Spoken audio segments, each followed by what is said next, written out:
Hello.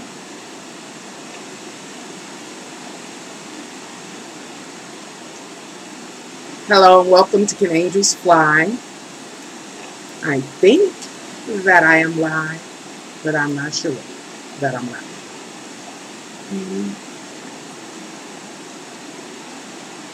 So just bear with me for a moment because I can't see my screen. Okay. Check. That's good.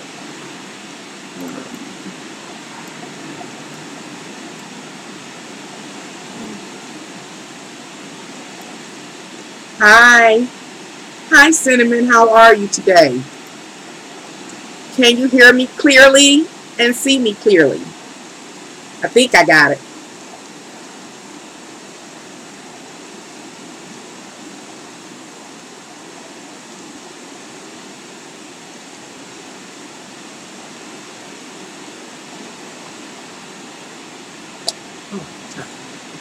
Okay, very good. Give me a moment. I know I'm running a little late. There were a few people waiting for me, but I guess they were just so impatient.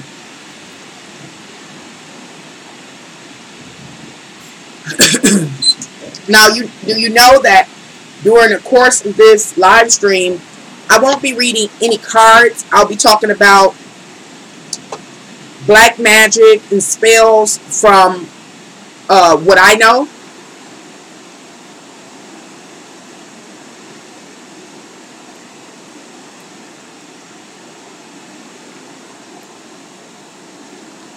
Welcome all. Just gonna wait a few more moments. I guess I'll kind of do some prepping. I was trying to get here on this live stream, spilled my water all over myself, so now I'm wet. Box wet.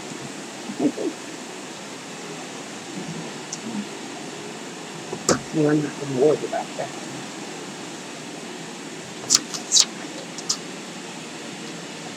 So, you can grab yourself a little something to drink. Hello, Champagne. Welcome once again, and hugs and kisses to you as well as everyone else. And also to any person that hasn't made a comment. I see you in the room, though. Welcome. During this live stream, I will not be reading any tarot cards. We are talking about black magic and spells. From our perspective. So if you know anything, hello Tammy, if you know anything, feel free, if you're comfortable enough, of course, to share in the chat. Because what I think one of our challenges is as human beings in a physical body is that many of us are unaware. This is my magic box.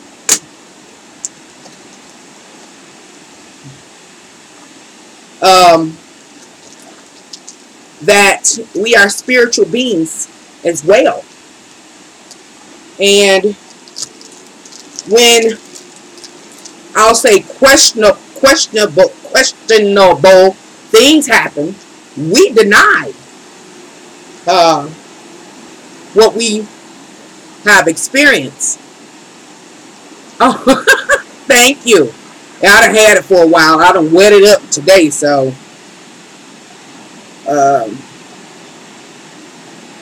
and so this live stream is just to acknowledge those things that we can't see, that we can't quite put our finger on, and when and if it happens to either one of us, we just kind of just let it roll right off our back and don't think about it.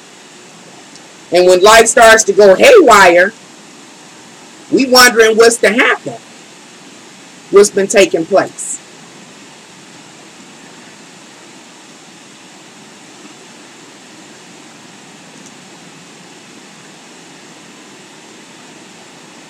Let's call some love to ourselves. I hope I remember to say something about this. Those were golden stars I just threw at you. Golden stars.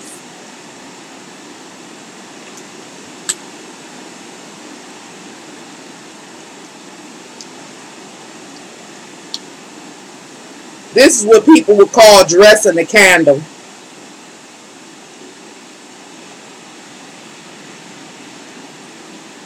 Dressing a candle. And what am I dressing this candle for?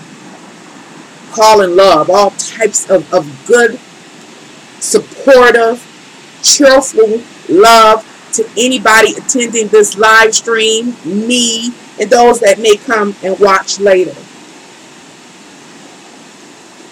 Love. The highest expression of love.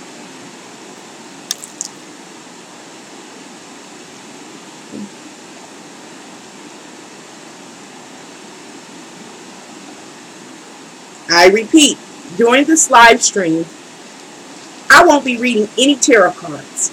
We are talking about black magic and spells. Of course, I'll be leading this live stream and sharing what I know, and therefore it's from my perspective. Feel free at any time. I acknowledge God as well. God is good. God is all. And without His works, none of us would be here.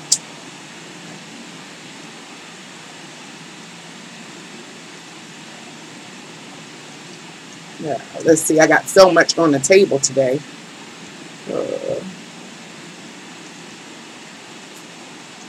This is just parchment paper.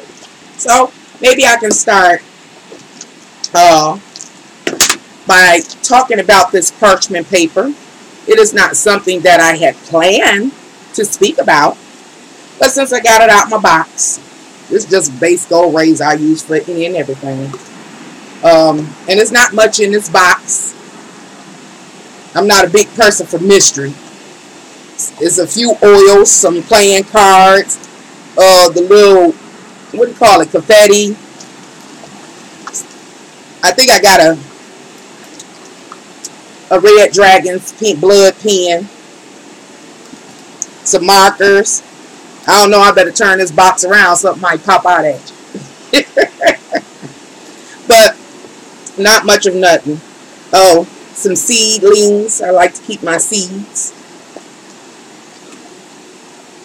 And I'll begin this live stream by talking about parchment paper. When it comes to witches and warlocks and spell casting, they love parchment paper. I say they because I'm not really into this, but I study everything. Oh no, it's no problem. Wanda, you're not late. We just getting started. Are the water sounds too loud? Are they too disruptive? A love oil. And just some confetti, some star confetti and some heart confetti. Like I said, I'm just calling in. If you don't have to accept it, but I'm just calling love. I'm talking about the highest octave of love. I mean, everything from compassion to grace to mercy to assistance to support. I'm even talking about, Lord, if you can give it to us, if we want it, we want a romantic love. We would love for it to be unconditional, but we realize we are in this physical world, and therefore there are so many conditions attached to love in this world. But we desire love. So, let me know if the water sounds are too loud. Yes, we need love. We need love to cross cultural boundaries, languages. We need all those things. And so before I go on in there, yes, real love. Wouldn't it be nice? Wouldn't it be nice? Now, I've had moments of bliss. Oh, but wouldn't it be nice if it could be all the time? Wouldn't it be? Couldn't it? Woo! Woo. And I'm not just talking about romantic love. I'm talking about RESPECT, respect, love. I mean, give it to me. Anyway, let me go back to this parchment paper real quick, because the parchment paper, okay, very peaceful. Okay, very good. Thank you. This marker is called Dragon's Blood ink. I don't know if you can see that. They sell it at these candle shops. I'm going to tell you the story how I found a candle shop many years ago. And this is the parchment paper. If you have a petition of any type, those that are into magic, whether black or white magic, will say, hey, you need this particular type of pen or something similar, and a piece of parchment paper or a brown paper bag. Why is that? Because this is close to natural paper as you can get, unless you go right on a tree. And it's about writing out your petition, what your heart desires. So that's all that is. And the oils, the dressing of the candle, is again a petition. It's a petition. You find the candles in Catholic churches and all kind of stuff right up there at the altar, right? You've seen that before. And so a lot of things we, what do we call it? Make spooky or spook the fire, you know? And everything is not spooky. Petitions. When you get on your knees at night and pray, that's a petition, you know? When you make a request to anybody or anything, that's a petition. Some people, not for you. Okay. That's okay. That's okay. This is not for everybody. Again, as I've shared in previous videos, we have all been indoctrinated one way or another. So those are some really extensive hurdles to overcome and to open your mind up. Does blood ink can be used too? Yes, thank you, Wanda. We all have our ways of spirituality. I'm glad you are doing these videos on concerning things people get afraid to even talk about. Yes, and as long as you don't know, this is where I'm coming from.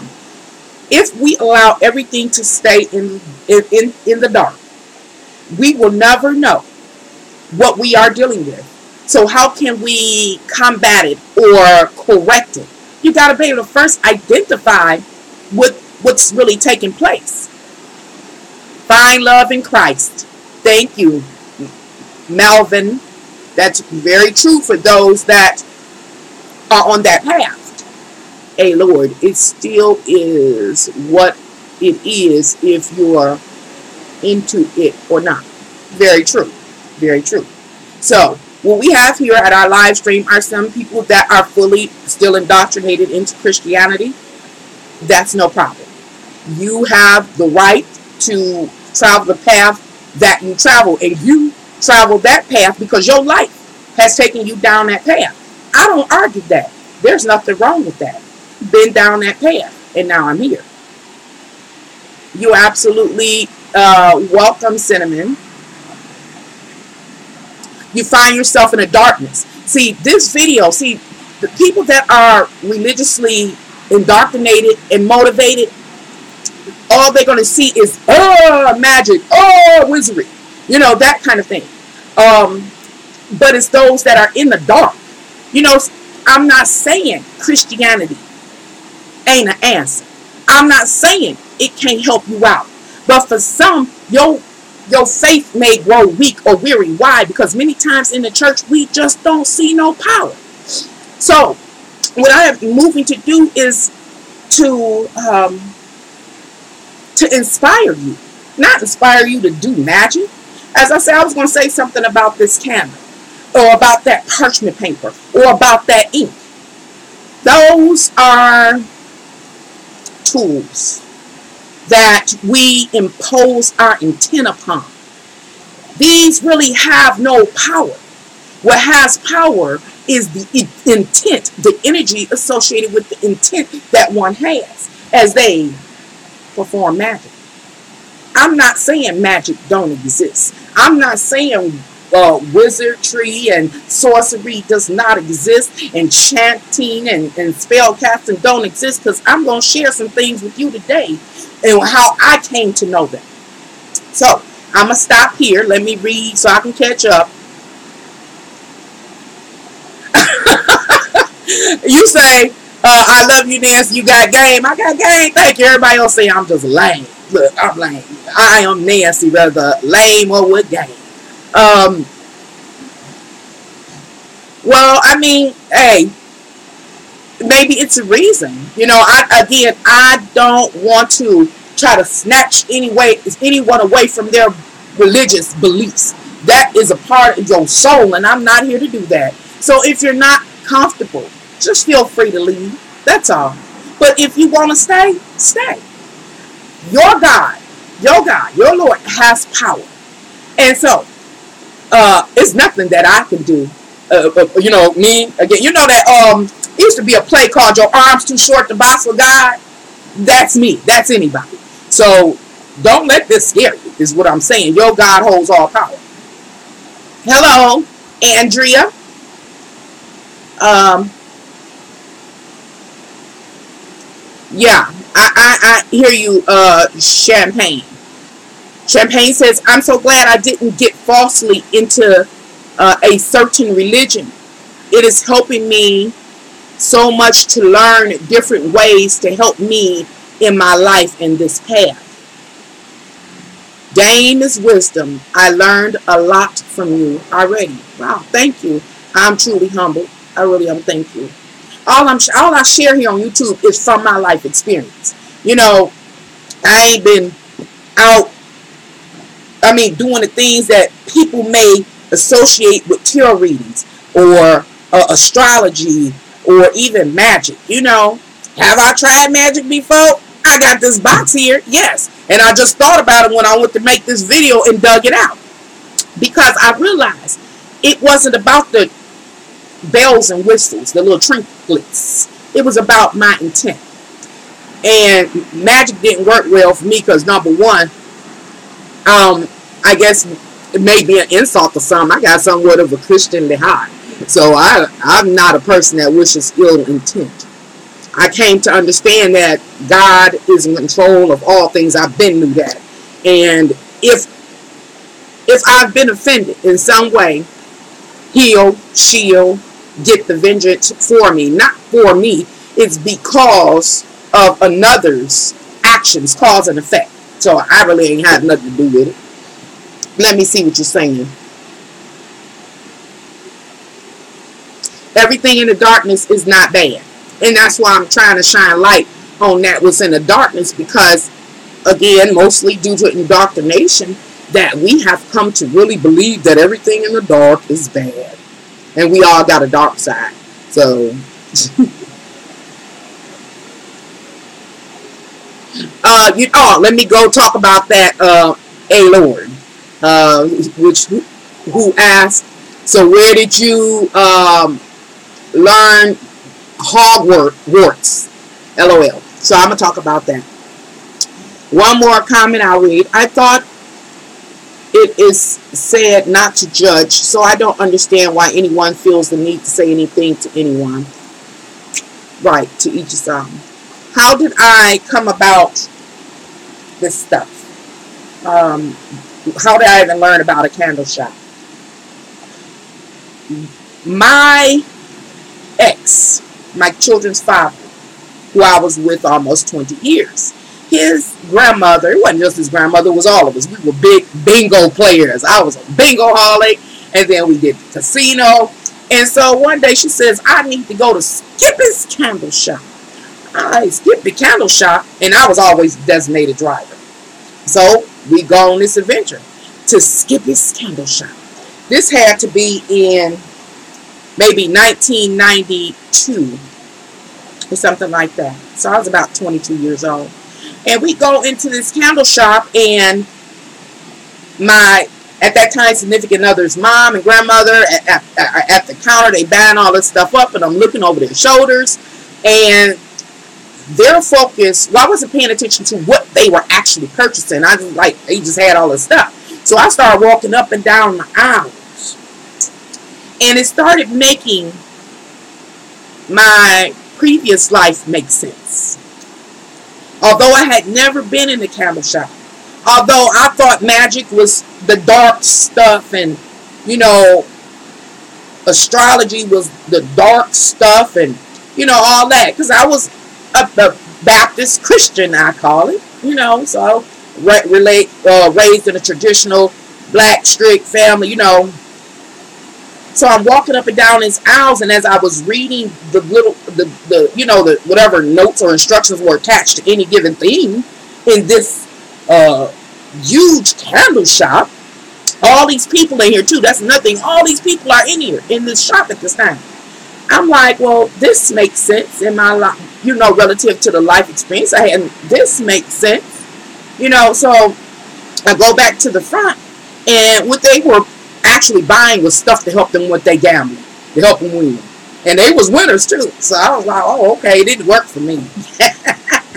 And so I dove off into other things as my relationship met its challenges with my significant other at that time.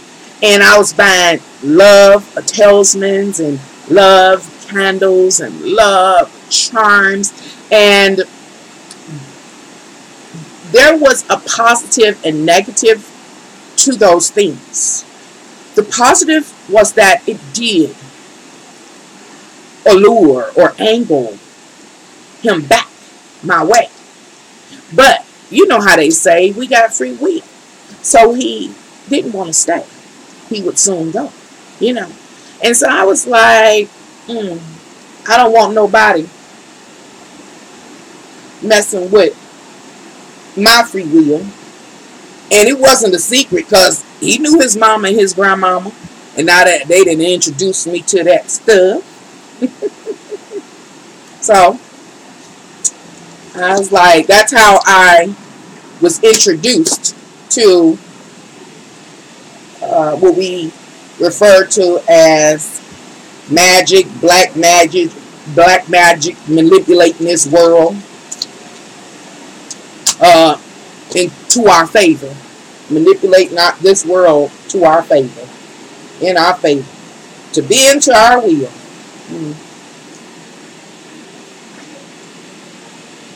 I hope I don't set the house on fire. This is me in that stage again. You'll see where it goes. Y'all still with me? So, I talked about that. Now let me begin to talk about the topic.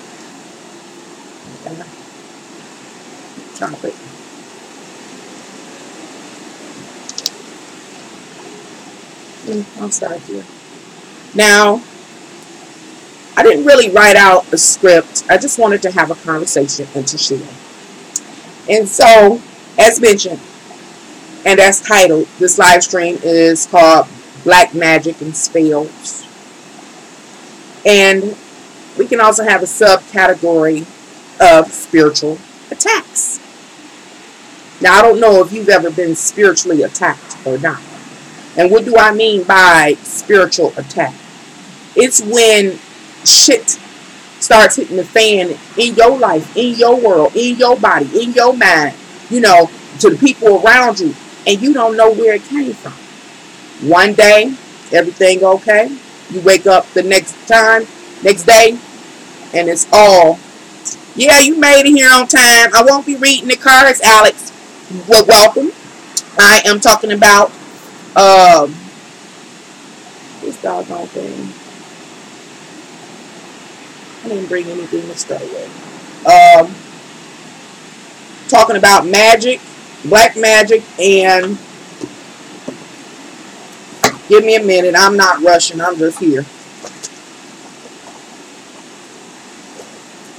And spells.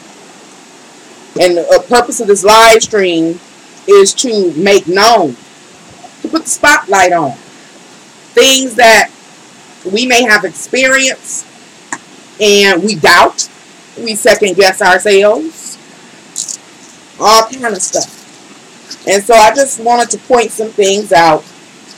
Oh, it's gone. My. Let me see if I can get this going again. I'm coming, y'all. I'm coming. Grab your little something to drink. And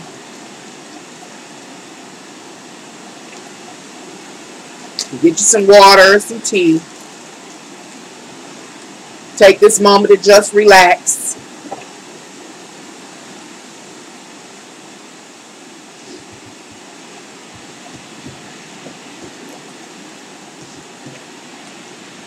I get some more sage. I'm about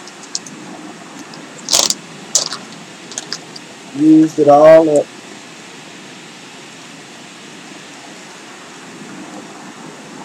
We'll talk about sage by the end of this live stream.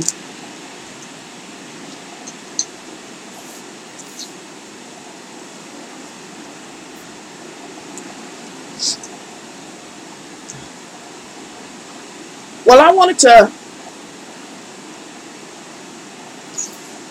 Another thing I want to highlight here is that humans, me, you, and other individuals in humanity are in spiritual warfare 24 hours a day, 7 days a week. We, many of us, don't understand that we have something in us that, let me say, we are animated by a divine energy. And divine connects to us through our spirit.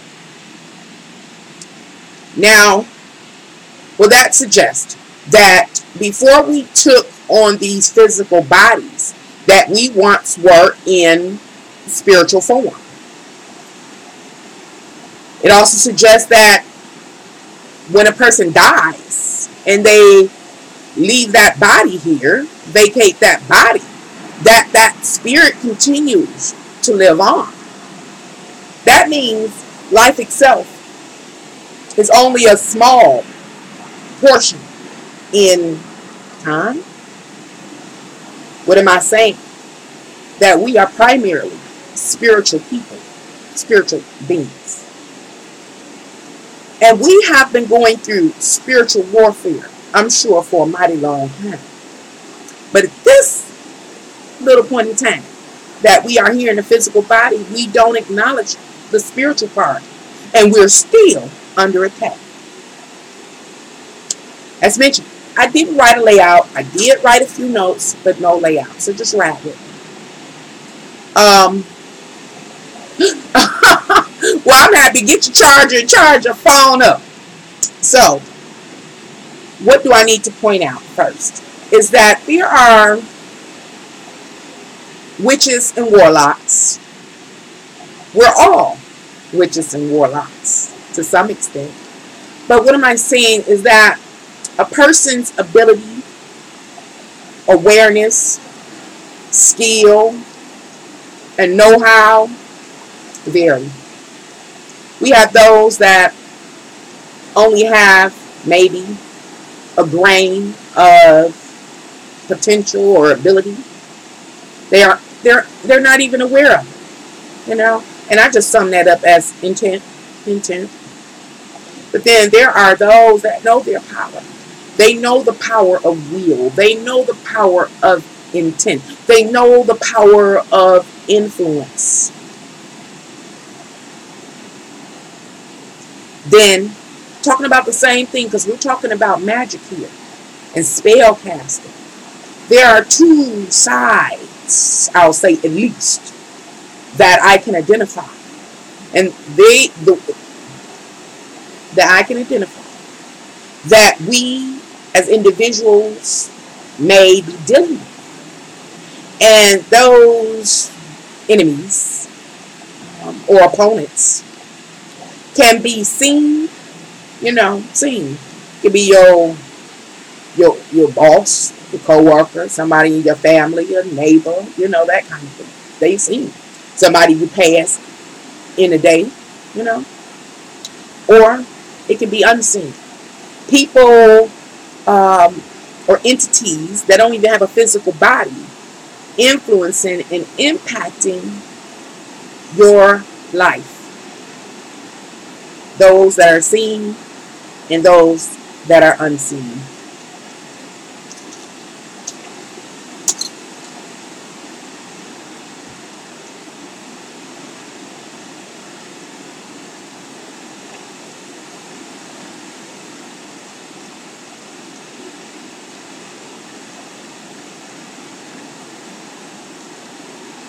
That's just sage, y'all. And I'm trying not to burn the house down. So I got my water right here.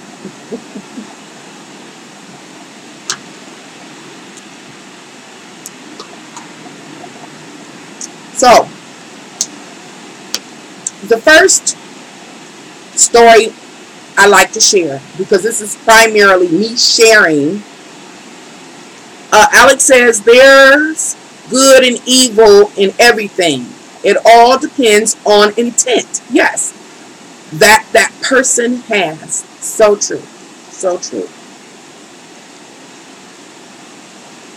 This particular live stream, as I explore black magic and spiritual attacks and spell making, I will be moving forward by sharing my personal life experiences.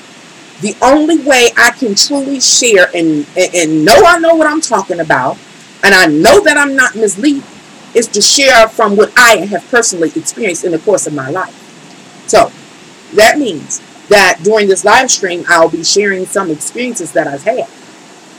I do invite you to share in chat some experiences that you may have had, that you may have come to doubt or ignore, or something that might about half ran you crazy, but we'll get there.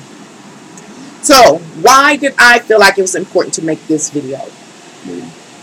A few weeks ago, I don't know what video I made here on YouTube, but I think I made somebody mad. So I'm talking about somebody that's in the distance. They're not in my immediate sphere. Or I'm talking about something that is unseen to me.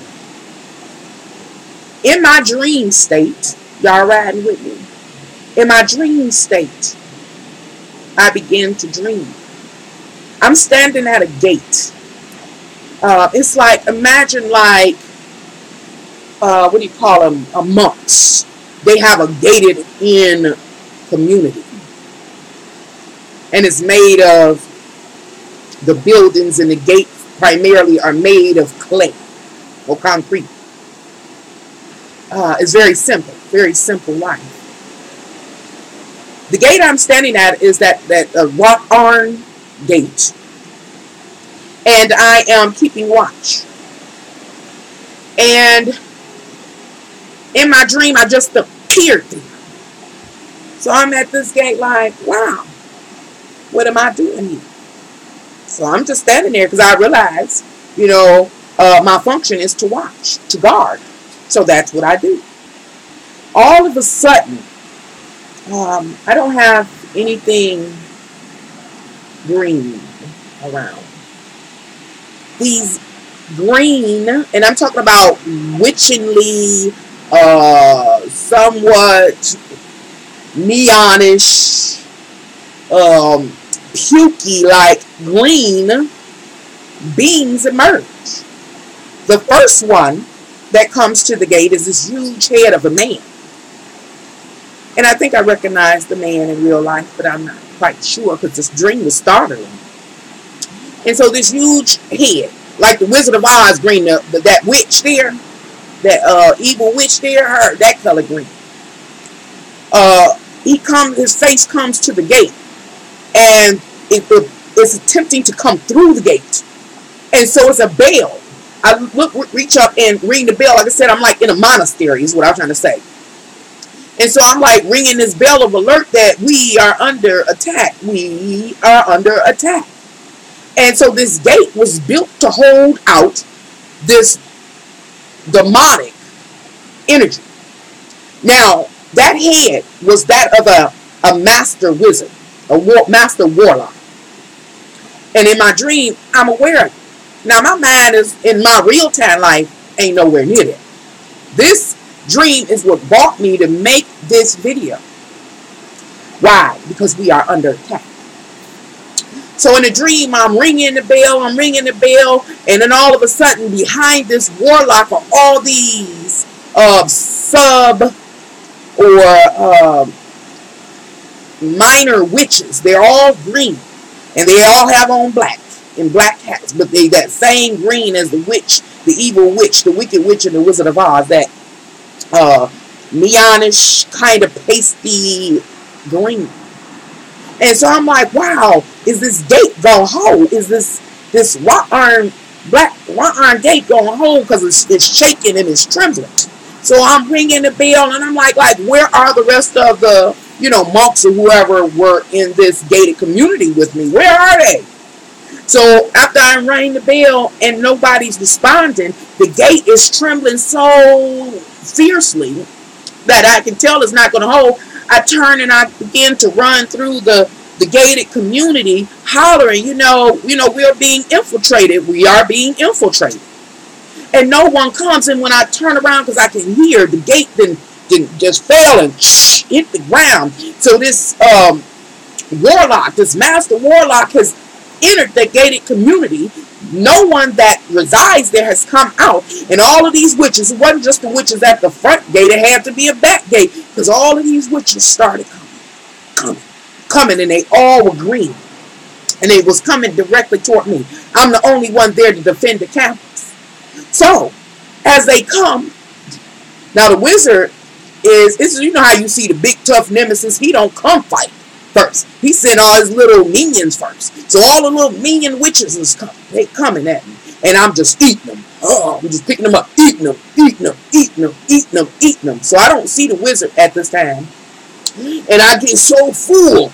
In my dream, the witches that filled my chest and belly, everything up. And so I'm just stuffing and stuffing. Nobody on the campus has come yet. And I'm just stuffing and stuffing and stuffing. Then I see this master wizard warlock come around the corner, this big old head thing. And I realized, I'm the one that got to do battle with him. So, but I'm full. I'm full. I'm bloated. And so all of a sudden I say, yeah. And I go to regurgitate these witches. Why? Because now I'm about to consume him. But I couldn't consume him with all his power without first regurgitating them. Y'all with me? This is my dream state. And this happened about 3 weeks ago. I didn't say nothing about it because I felt like that was an attack from an unseen source. Whether these people exist physically in this realm, but are not in my immediate sight or proximity. And or it was from the unseen realm. I did battle in my sleep state. And so when I go to regurgitate these little minion witches, I've eaten so many of them, I was consuming them, that when I went to regurgitate them, I started choking. I was choking. I couldn't get them up fast enough because the warlock was in the distance, but he was closing in quick. I'm trying to regurgitate them out. And I spill their bones out, but I can't get them out because I done ate so many. It was hundreds of them. And so, in my real life, while laying in my bed, I sit up and I'm choking. So that's when I realized, I say it was real. It was absolutely so real. I got up choking. I woke up choking. And, these black ants are taking over my home. I'm sorry, I'm looking at a black ant across the room talking to me. And so, the wizard, I just remember the warlock, that big head, that big green neon type-ish mookie head saying she is consuming them all. And he realized that I was regurgitating them, preparing to consume him. But when it was happening, I woke up because I was choking so profusely in reality. And after I got up, I continued to choke and to expel them out of my system. Why do I bring that dream up? It is because it made me realize we are doing battle in the spirit realm and we don't even know it. So we have no idea that we, me, you, and other people in humanity are in the spiritual war. But we can't see it because we in the physical and we deny our spirit and our spirituality. And that's what I was saying to the ones that was talking about coming from a religious stance, I'm not trying to take that away from anybody. That is what taught me and led me here. No bullshit. But in the church and the Bible say, when as a babe, do what babes do. Okay, you know. And some people cannot handle what I've learned. And I still know I'm still a baby where I am now. So I know it get bigger and better. Bigger and better and badder. So y'all still with me? That was a long story. I'm about to go into talking about the spells that people have attempted to cast on me. Black magic that has occurred in my life and I could identify, and how I dealt with it. So y'all with me? Any questions?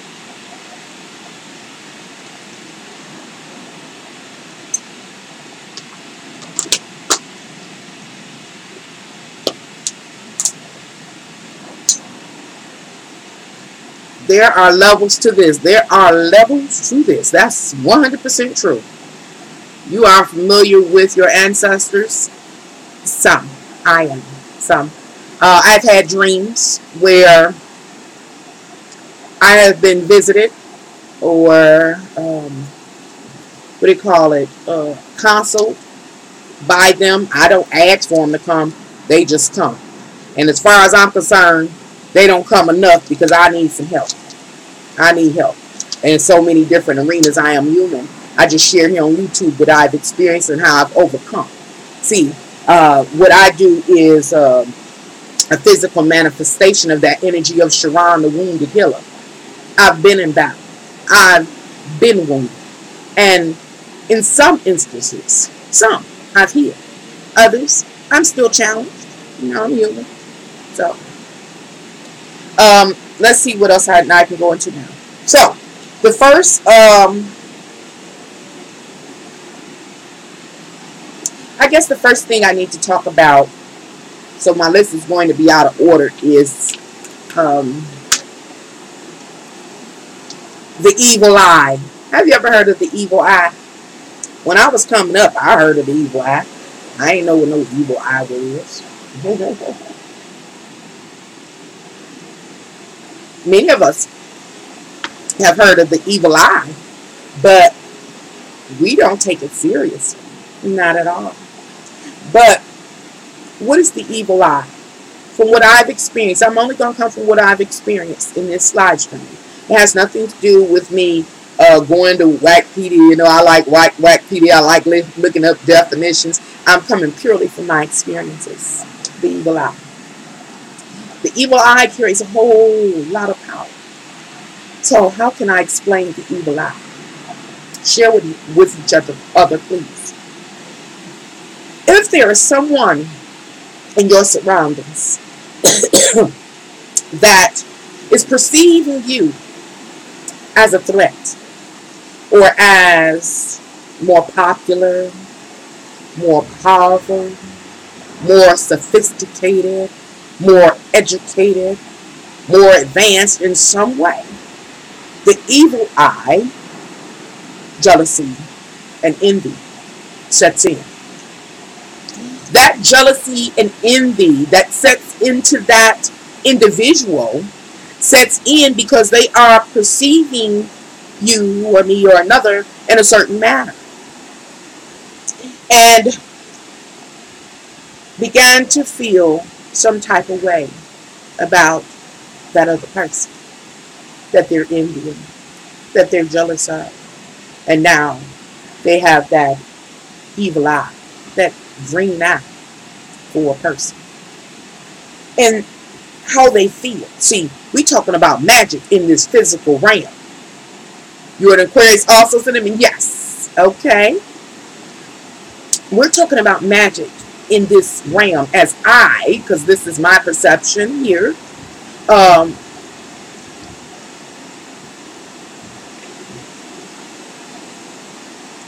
yes, that makes sense. I'm going to read that, Lord.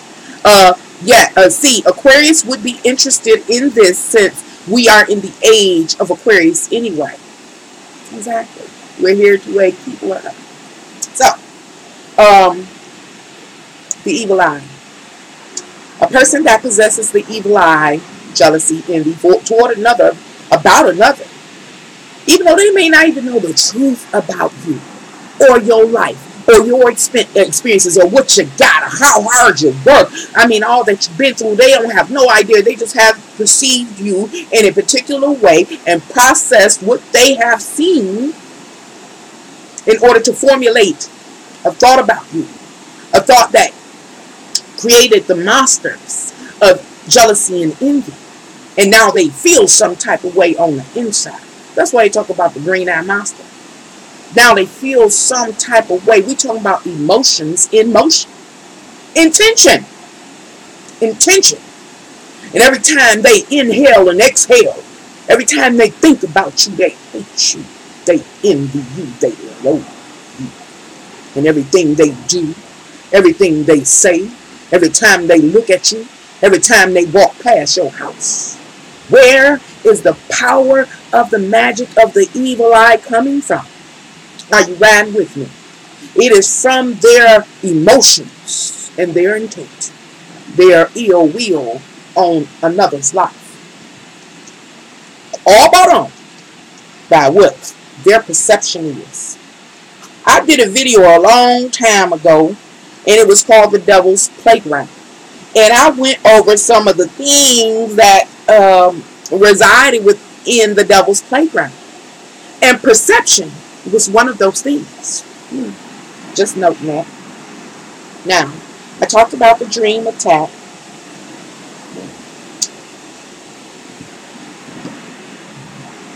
I want to bring up a story I shared in just a recent live stream I had, where I told a story about my grandmother, not my grandmother, my great-grandmother, and how she sat and talked to the spirits.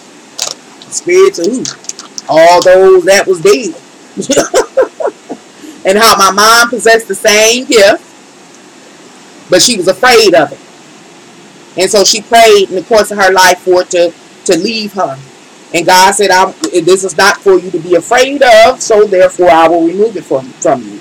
And she had obviously showed God how afraid she was, because she said she wouldn't go to the bathroom. She would just piss the bed. She would piss where she stood. She wasn't walking through her grandmother's living room because all the spirits would be walking in the house. And my mom would peek around the corner and see her grandmama sitting in the middle of the living room in her rocking chair, knitting and doing the thing and talking to all the spirits. And my mama said she had to go to the bathroom. She'd just be standing there shaking. Her grandmama would look up and see and say, Rubenell, go to the bathroom. And my mama said, she said, And so her grandmother would say, be gone. And she said, my mama said when she would say, her grandmama would say, be gone, the spirits would phew. But then there was some hard-headed spirits and they wanted to hang around. She said her grandmother would turn to those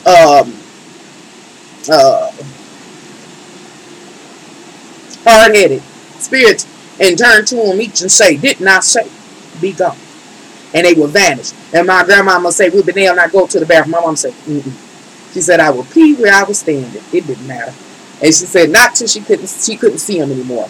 And I bring that up because of that statement my great-grandmother would make to the spirits that would come and visit and speak with her.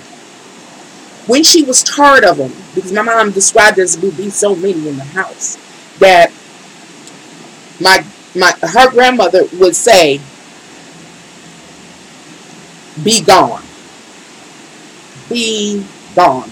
Just commanding them to be gone with her voice. I have a story, personal story, where basically I use that same statement to get rid of something that was ailing me. It was a person in this physical world that was putting what they call root down on me. Root down. How, Nancy, did you know somebody was putting root down on me? Well, let me tell you the story. One day, well, I guess I got to kind of set it up. My ex-significant other, my children's father, began to cheat on me. And the young lady he was cheating on me with, her family was all into that. Of course, when I'm young, I don't know this. So I'm over my sister-in-law's home, sitting on her couch. This is the onset of me awakening to roots being put down on. At the time, I had to be about 22, 23 or something like that. I'm still young. And I'm sitting on the couch and we just having a conversation, yada, yada, yada, yada, yada. All of a sudden, it was like, woof, fire. Like I was holding natural fire in my hands. I'm like, what the hell going on? So I'm like, because first it started off warm. You know, you ever use some heat and rub? You know, you're like, woo. And then, woof, it was my feet. Now I'm fully clothed, sitting on the couch, my feet in my gym shoes, and the fire.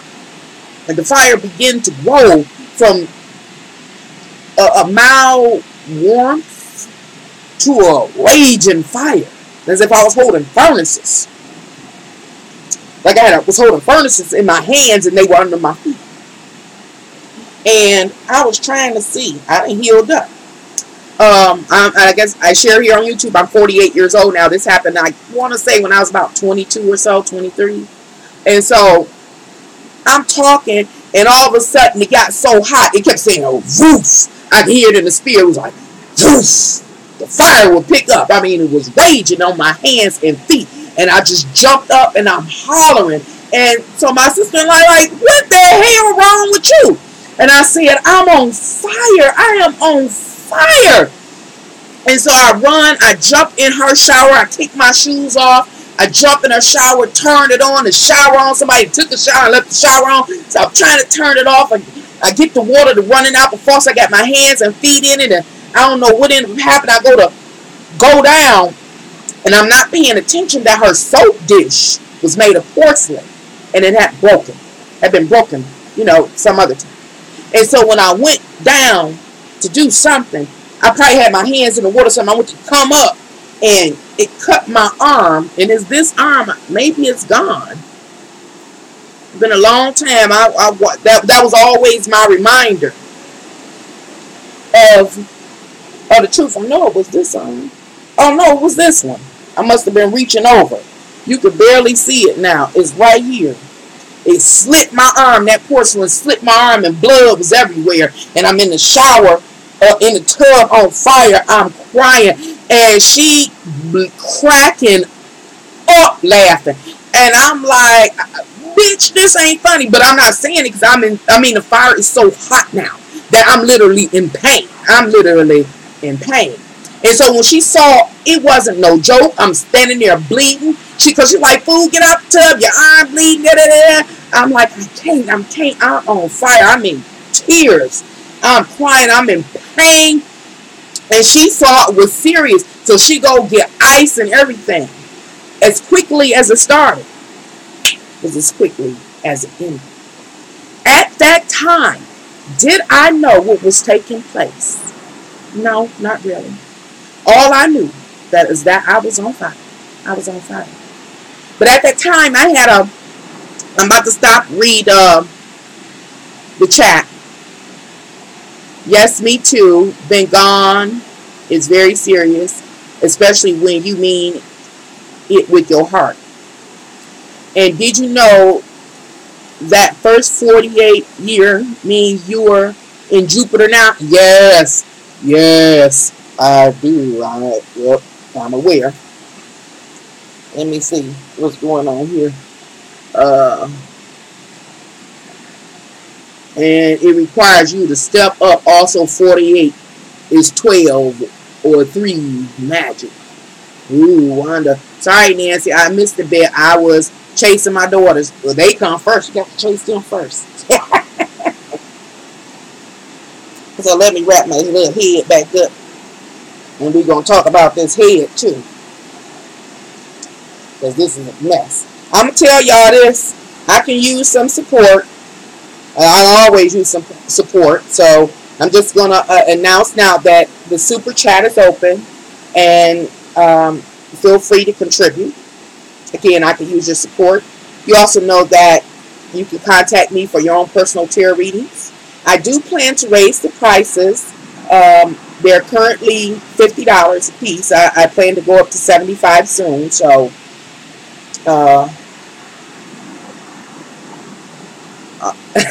they hyper. Oh, yep, that's good. Yep, they got all that youthful energy. That's a good thing.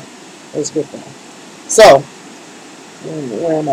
I don't know where I'm at. Got stuck somewhere.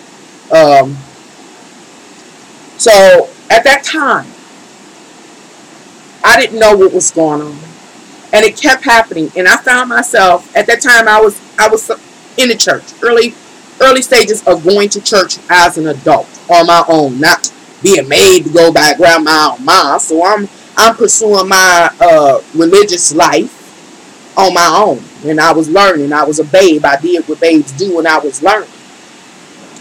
And I was falling into depression because this fire kept coming. I could be out in public and it would hit me, and I was getting afraid. I was becoming very afraid. This is one of the times. I mean, it's happened many times that spirit began to speak to me. And guess where it took me, y'all? Guess where it took me?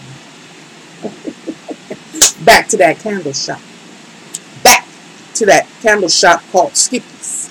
And I was like, I didn't realize why I was there. You didn't miss much of nothing. I'm up here talking about somebody putting root down on me, Wanda.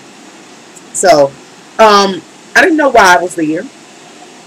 But I walked up and down the aisles. See, that first trip, I didn't buy anything. When I told you I was hanging with my ex's grandmother and mother, I didn't buy anything. I was just looking. And they're like, what are they doing? But I did end up going back after this kind of experience happened to me.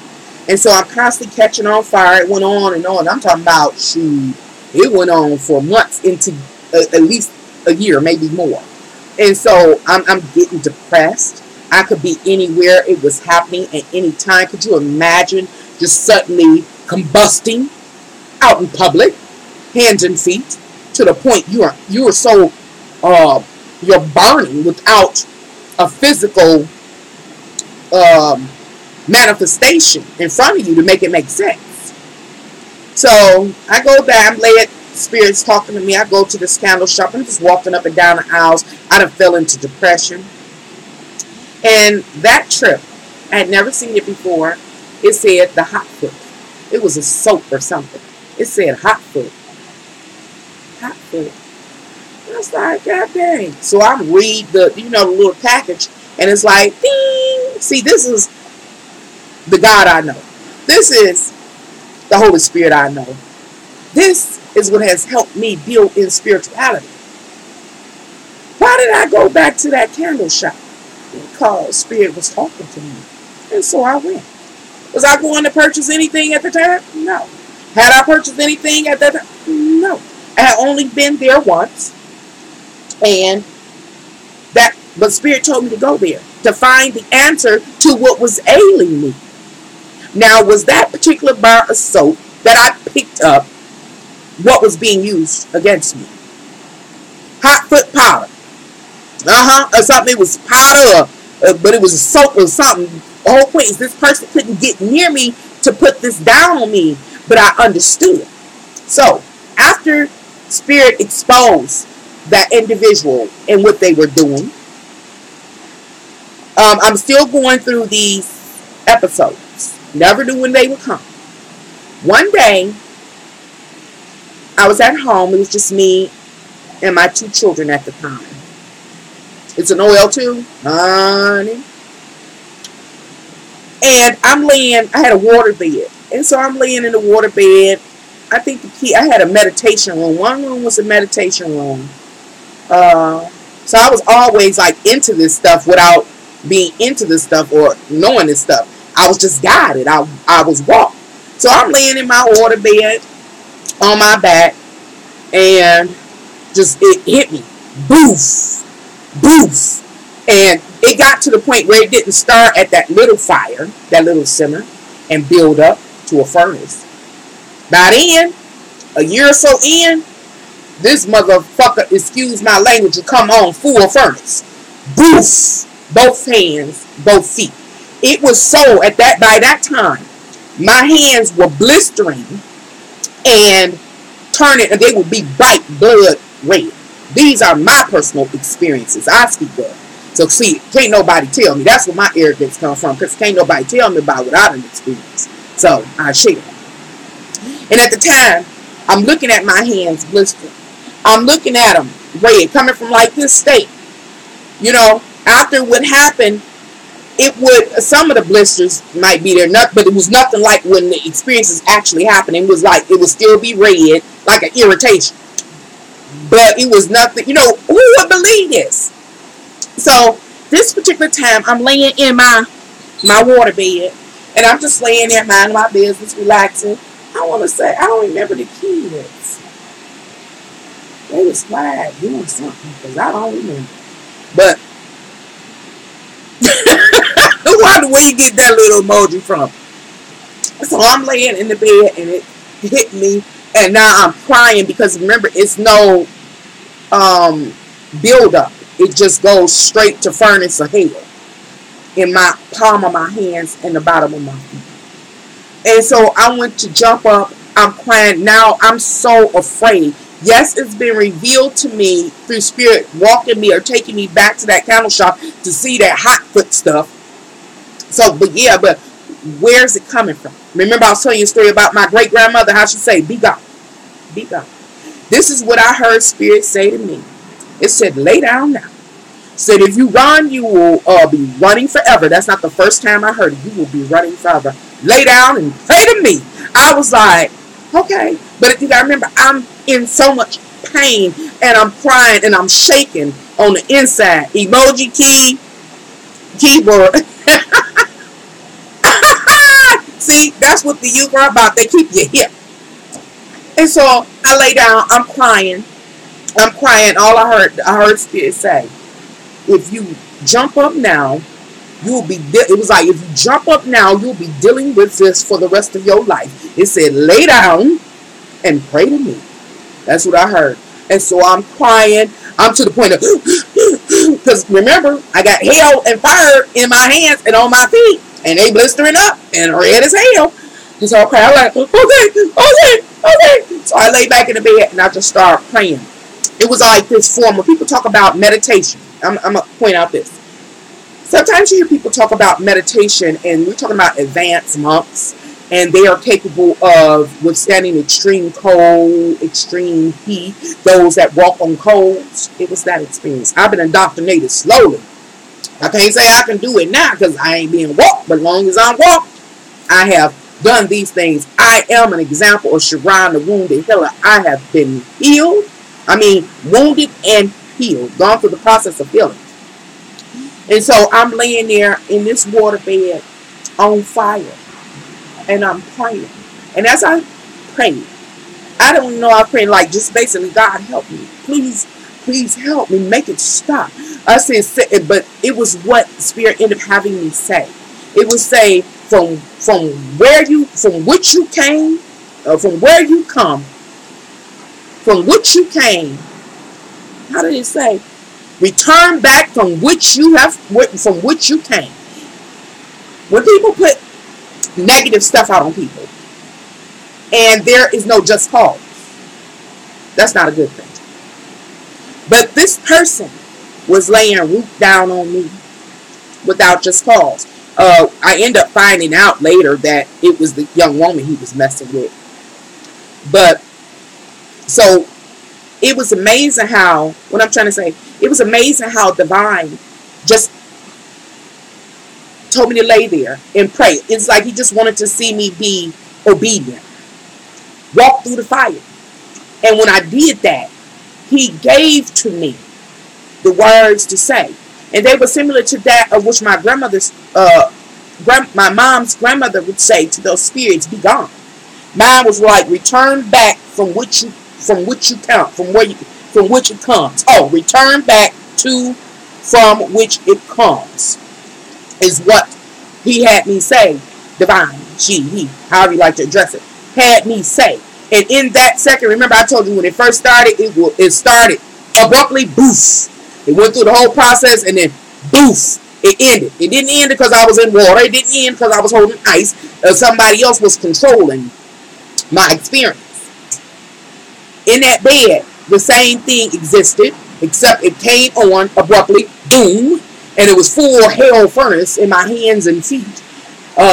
Divine has me suggest that I lay back and pray to him, give over and trust, and I did. And in that prayer, I think I started to say, in that prayer, it was like those that walk on the cold, that I vacate me and go up under the wings of God.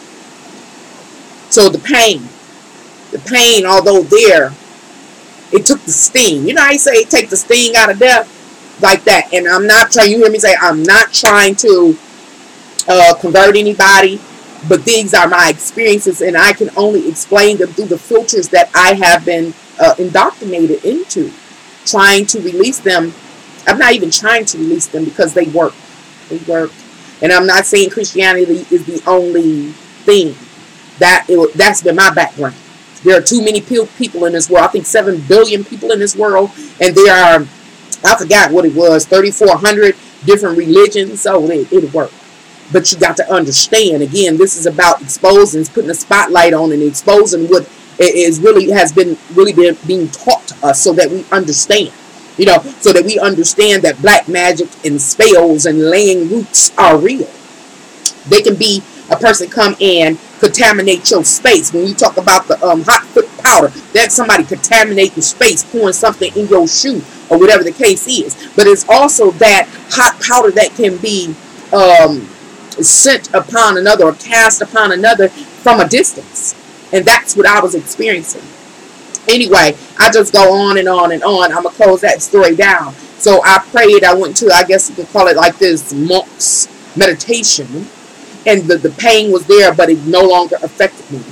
After that obedience, God, divine, all, gave me the words to chant. And it was, I only had to say it was, return back to from which it comes. Sending it back where it came from. After I said that, it was only seconds before, boom, it broke. And I never, ever had the problem again after at least a year of being tortured and tormented with that. What was the purpose of it? That young woman wanted my man. She got it. She didn't have it. But it was to make me weak, to make me vulnerable. Like even I told you, my sister-in-law didn't believe me standing right there before me, you know, seeing my hands turn fiery red, but I'm in the cold of the water, you know, and being severely cut by ceramic and blood everywhere. But I don't care because I'm so much pain. What was the intention? That number one, nobody will believe you if they ain't got no physical proof. You know, hardcore physical proof of source or where it come, a thing they come from. Another thing is to run you crazy, make you doubt yourself. And then ultimately to manipulate the circumstance or situation in their favor. As y'all with me? I know I just be running my mouth. Y'all with me? So, what was that about? I talked about the evil eye, how it is birthed, for what purpose, and how its energy works. I shared about that, why I decided to make the video, the dream time attack with the warlock and the witches, you know, the green ones, and how I ate them and then regurgitated them up and began to choke in the real physical world. I talked about that. That was the onset for me to say, hey, it's time to address this, you know, because some things are hidden and we're under attack. And so the evil eye, I just, and perception, how you perceive something, was the source of the evil eye. And the power we have identified, okay, beyond all of this, it's not the candles. It's not so much the oils or anything. Now that sage is a whole nother thing. I'm about to go there in a minute. Or even the parchment paper and the markers, the blood markers, are in order to physically begin to manifest your intent, either by writing it down, making a prayer or a petition over a candle, putting your oil in it that is directly about love or directly about breaking somebody up, or whatever the case may be. So really the source of most magic is intent, emotions, will. So let's go to the next thing. I talked about that. I got to move faster, y'all. How long I been on this thing? Oh, I already been on here an hour. I've been running my mouth. I'm about to be out. Oh, okay. I'm going to run through some stories real quick. They'll be real short. That same young lady came to, I left the city of Detroit. I love Sage too. And it can get you high too when the smoke from it. But it does work. Quick story about Sage. For one time, I lived in this community. I talked about it here on YouTube doing videos, especially the one that had to do with Saturn. And so in this house, there were, see, I'm jumping down, but I'm going to say it. So many people would come and go of all different types of energies. And so I went and got me a whole bunch of fresh sage, and I would just burn it and walk from room to room. Everybody I knew called that house a mini mansion. It was a huge house because it was a two-family flat converted to one home, so it was huge. And so I would walk through that house and burn sage. And what would end up happening is, like one time I looked and I could see a black smoky orb climbing up my curtains and blinds and stuff. What they was trying, at the door, they was trying to get the hell up out of there. Because I was walking and praying and burning sage. These things I know work. I've seen it. Work. Is it like that all the time? No. Was it like that at that time? Yes. Why was it like that at that particular time? It's because it was a whole lot of people that was doing a whole lot of things. And not only that, I had not long before moved in that house. And basically, I think I was going through a blessing ritual. And it was what that house was before I moved here. You know, that house had a reputation that went way back from folks dying in it. It being what do you call it, an after hour. Oh man, that house had spirits in it. And when I walked through and prayed and burnt the sage and walked from corner to corner on every single level of that house, them motherfuckers that was up in there was trying to get up out of there. They was climbing up the curtains, up the blinds, at the door scratching, trying to get out. They were smoke balls of different sizes, and when I opened the doors and windows, they would go up out the house. See, these are things not that I personally was trying to bring on or seeking to find or anything, but Spirit walked with me and therefore revealed these things to me during the course of my life in these life lessons. And what I want to say right now, I'm gonna stop right here and talk about how old school folk. Old school. I'm talking about folks from the, I'm going to say 50s and earlier. They were good at, I don't know how old you may be, but you will see, even in the movies, you see these old mammoth folks sweeping their front porch. Like, who sweep their front porch? They go get them water holes and wash that front porch out. Or they come sweeping out the door. Out the door. You know, those were purification rituals. Sage, purification, purifying the space of unwanted energy, spirit.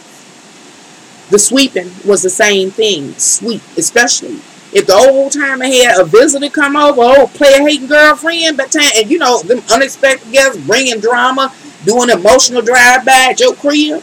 Yeah, okay. But as soon as they left, they got that broom and they swept from one corner until it swept them on out the door. Swept it off the porch. We go get the water hose and wash the porch down with soap and bleach. That's another thing.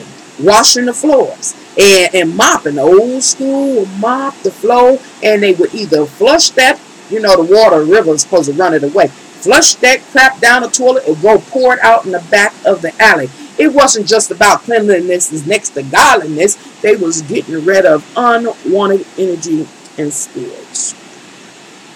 I hope I make that make sense. Have y'all ever seen that? In Germany, they still do it and hang a broom over the door. Yes, that stuff is real. And I personally have seen it work. Does it work all the time? No. Why? I don't know. But I have seen it work in real time. And it could be that I do it all the time too. So it's so much to talk about. Another thing I wanted to talk about is washing windows and keeping the window and having the windows open. Like when spring breaks, having the windows open, letting fresh air in, keeping your windows clean so the sunlight can come in, because the sunlight destroys, and either it exposes or it destroys any threats that exist. That's another thing that, a lot of people do, especially old schoolers. If I think of any other old school things that I can recall, I'll let you know. Oh yeah, mopping, washing windows. That's where that vinegar come in. See the pure agents, vinegar and baking soda. So what am I bringing that up for? Even though I was introduced to Skippy Shop when I was about 21 or 22. Hello, pretty eyes. How are you? And mopping your carpet helps too. I'm planning on doing this one back there. You ahead of me. You are absolutely ahead of me. That I went to Skippy Shop a few times, as I said, after the hot foot thing and hand thing. I went back because I saw the power of it, so I was interested in tapping into some of that power. And so I went to Skippy Shop, and that's when I told you I was buying the Love Talisman and all kind of stuff, and trying to bend the wheel of my ex-significant other to come home and be the man that I've known him to be. But he didn't want to be that no more. He would come home and soon leave again. You can't bend nobody's wheel.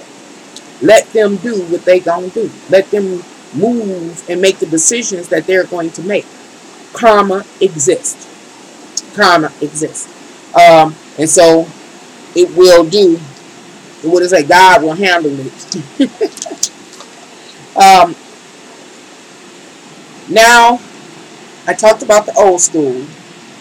Now I want to talk a little bit about playing cards. Playing cards. I do have a deck here. They're in my little magic box. Playing cards. Standard deck of playing cards. Is this one even open? Oh, this one ain't even open. That's me. Dang it, playing cards. You know, I know some of y'all have heard of how some folk don't believe in playing cards because of stuff attached to them. So, I want to tell you a couple of stories in my life relative to playing cards. Sometime in my life, actually it was in the last 15 years. What is this? This is 2018. This had to be in 2007 or 8. So the next few stories I'll tell you probably ran between 2007 to 2009. Playing cards. Now, the house I was just speaking about, in the community that I lived in, where the house, when I burnt the sage and the little black things was crawling up the curtains and the blinds at the door, scratching that house. You know, that house that I talk about in my video where I talk about Saturn return, Saturn influence kind of individuals like that house. That's where I met my next true love. Oh, I was in love. Ooh, that card was right there on top. Stop playing. And very popular cat. Well liked. He carried the spirit of, even though people wouldn't agree, because he wasn't that much of a looker, they would say, but he carried the spirit of Venus. Almost like the spirit of an Adonis. Oh, man. I might have to make a video going into detail about that cat because it wasn't no joke. But to try to cut it short. I'm looking for something, y'all. So, all these women, he was a hoe. Yeah, you know it was a hoe. However, he tried. I think he tried when he was with me. But he carried the spirit of either Venus or Adonis. I would have to do the research. And so, what am I trying to say?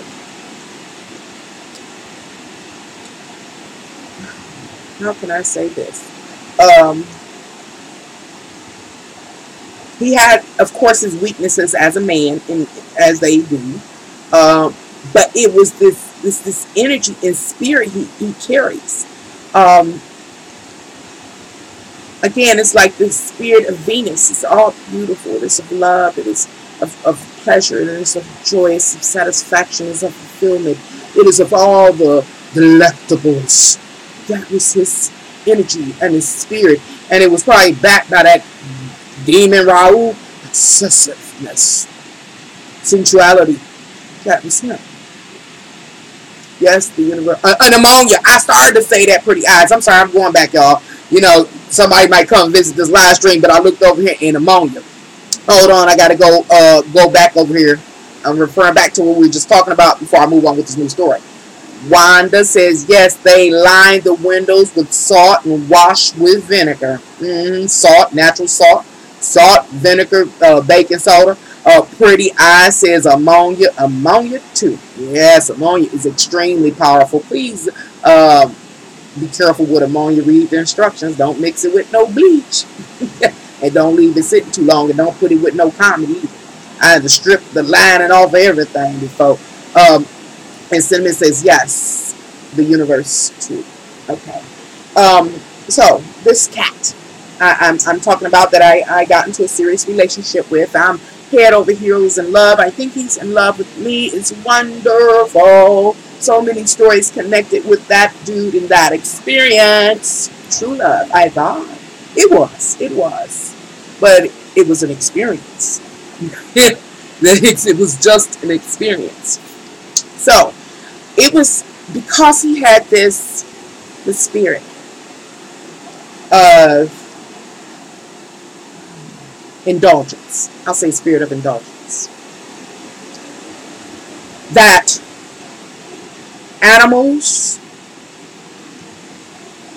women were enticed by. It didn't matter if they were an animal or a female. It didn't matter if it was a bird or a dog or cat. It don't matter. He had a spirit of indulgence. And I mean, you could take it where you want to take it when you hear me say indulgence. Yes. And so, just to be in his presence. And this is the thing about this particular gentleman, is that it was in a unassuming package. A really unassuming package. But it's like being able to smell something, like dogs hear a whistle, or you smell only certain entities can smell certain things and be allured by it. So of course, any bait would have to be susceptible to his charms. So anybody that got under his charm, or anybody that he chose to be under his charm, were trapped in a web. A show enough web. And so I'm arrogant, number one. I'm first lady. Before I even knew about it, I'm first lady. I was treated as first lady, so I'm like, I didn't know until, spirit, here goes spirit again. Let me talk to you. Look, let me talk to you, Nancy. Let me show you something. Yeah, I don't see that.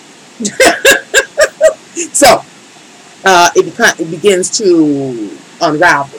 One of the first ways it began to unravel is the house that I lived in. Remember, I told you it was 2-family flat converted to one main house. Everybody called it the mansion. And it had this really high country porch. And it had these, I don't know what you call them, like gates that closed the porch in at the bottom because it was so high.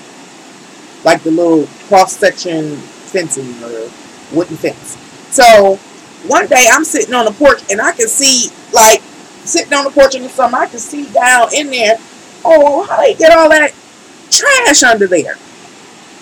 God damn it! I'm cussing and fussing. I'm like, you know, that's what I do.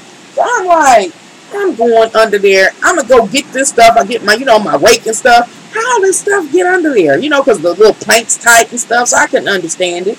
Maybe they had, before I rented the house, they had oh, y'all, I got to hold on. I ain't never plugged the computer up. Hold on. It's about to go dead. And if I go dead, I ain't going to know how to get back live. It didn't even warn me. Hold on.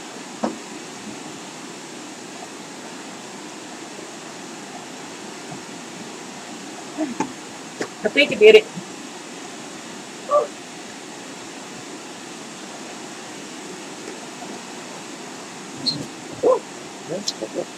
Oh, y'all ain't seen that. Y'all still here? So, I go get my rake and shovel and a garbage can and everything. I'm going to clean up under this porch. When I go off the porch, I never paid attention. I know the gate is there. So when I see the trash underneath, I'm thinking I can get to it. When I get up, they put the gate up, you know, so,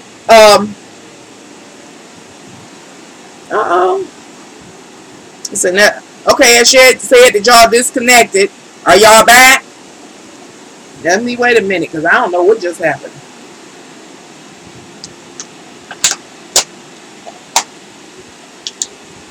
So, while I'm cleaning, what do I see underneath my porch? These two cards. These two cards. And the corner was cut off to this ace of spades. Now, traditionally, when you study the swords suit, it seems really, really negative. It really don't even seem to be talking about communications. When you first start to explore tarot reading or the playing cards, it seems so connected to a lot of negativity, hardship, sadness, despair. You know, like the Ten of Swords, despair. Eight of Swords. You know, worry, the influence of others, and it bringing on hardship and sadness. Again, it's that despair, it's depression, and sadness, it's worry. That was the energy. Those are some of the energies that are directly imposed. Again, we're back to will and intent upon the suit of spades or the swords suit. However, the energy goes deeper. But that's the basic energy, negative expression of the energy. And I found these two cards that suggest that under my front porch, I was sitting right on top of them, that I would move forward. It had the corner cut off and partake in with another, Eight of Swords, the other folks' money, you know, your exchange, or with another, what influence they have on you in your life. You know, do they agree with you? Will they work with you? You know, so it was calling, what it was, this combination of cards was calling failure into my relationship and my experiences with my people and my intimate sphere, namely that cat. You know, so I'm like, oh my God, oh my God. Now, mind you, I knew a little bit about this stuff. I knew enough when I saw it. I was like, oh my God, somebody again trying to put roots down on me. Now, you got to remember, it's been years since I had the hot foot and the hot hand. I done been through that. Oh, I forgot to tell y'all. So, stop. Before I continue with this story about the cards, I got to finish telling you about the hot foot and the hot hand. Years after I got over the hot foot and the hot hands by being obedient and praying and allowing God to move in my life to free me, I moved out of my city, which is Detroit, and I go up to Michigan State, which is in Lansing. I'm on campus. I'm going to class. I'm minding my business. I'm doing my thing. I done let go of all that crap. And I'm going into, I want to say it was, well, maybe home ec, which is, I was in design at one time. I was studying design. I went for being a mortician and in the aeronautic when I figured I couldn't handle that. Ended up in the art history, but I digress. So I'm going into the design building, and it was this black crow. This black crow swept down, sat down right at the front of the door of the building. Now, you know, the building probably had 4 or 5 doors stretched across a brick building, old brick building. And so when I walked out, this bird sweeps down. And so I'm trying to walk past the bird. I go this way, bird go that way and stand in front of me. I go back this way, bird stand over here. And so I'm dancing with this bird, and there's other people coming, and they not crossing. The bird wouldn't let nobody cross. But the bird never took his little eyes or beak off me, moving back and forth. And so I'm like, the people's like, is that your bird? I was like, no, it's not my bird. He was a little black crow. And it was like, well, that bird act like it know you. And by the end, the bird had moved like to the left, my left. And it's looking at me. Now people starting to scoot across the edge like it's 5 doors wide. They scooting across the edge going in the building. They're like, we all late because this little damn bird terrorizing everybody, me primarily. And it won't never take little eyes off me. And so I looked at it, and they was like, that bird know you. And so by then, I'm already understanding that this bird know me. So I went ahead and focused on a goddamn bird because it wouldn't leave me alone. It did not want me to pass the door. And so I walk up on it, and I, looking in the eye, and I said, oh, it's you. Who was it?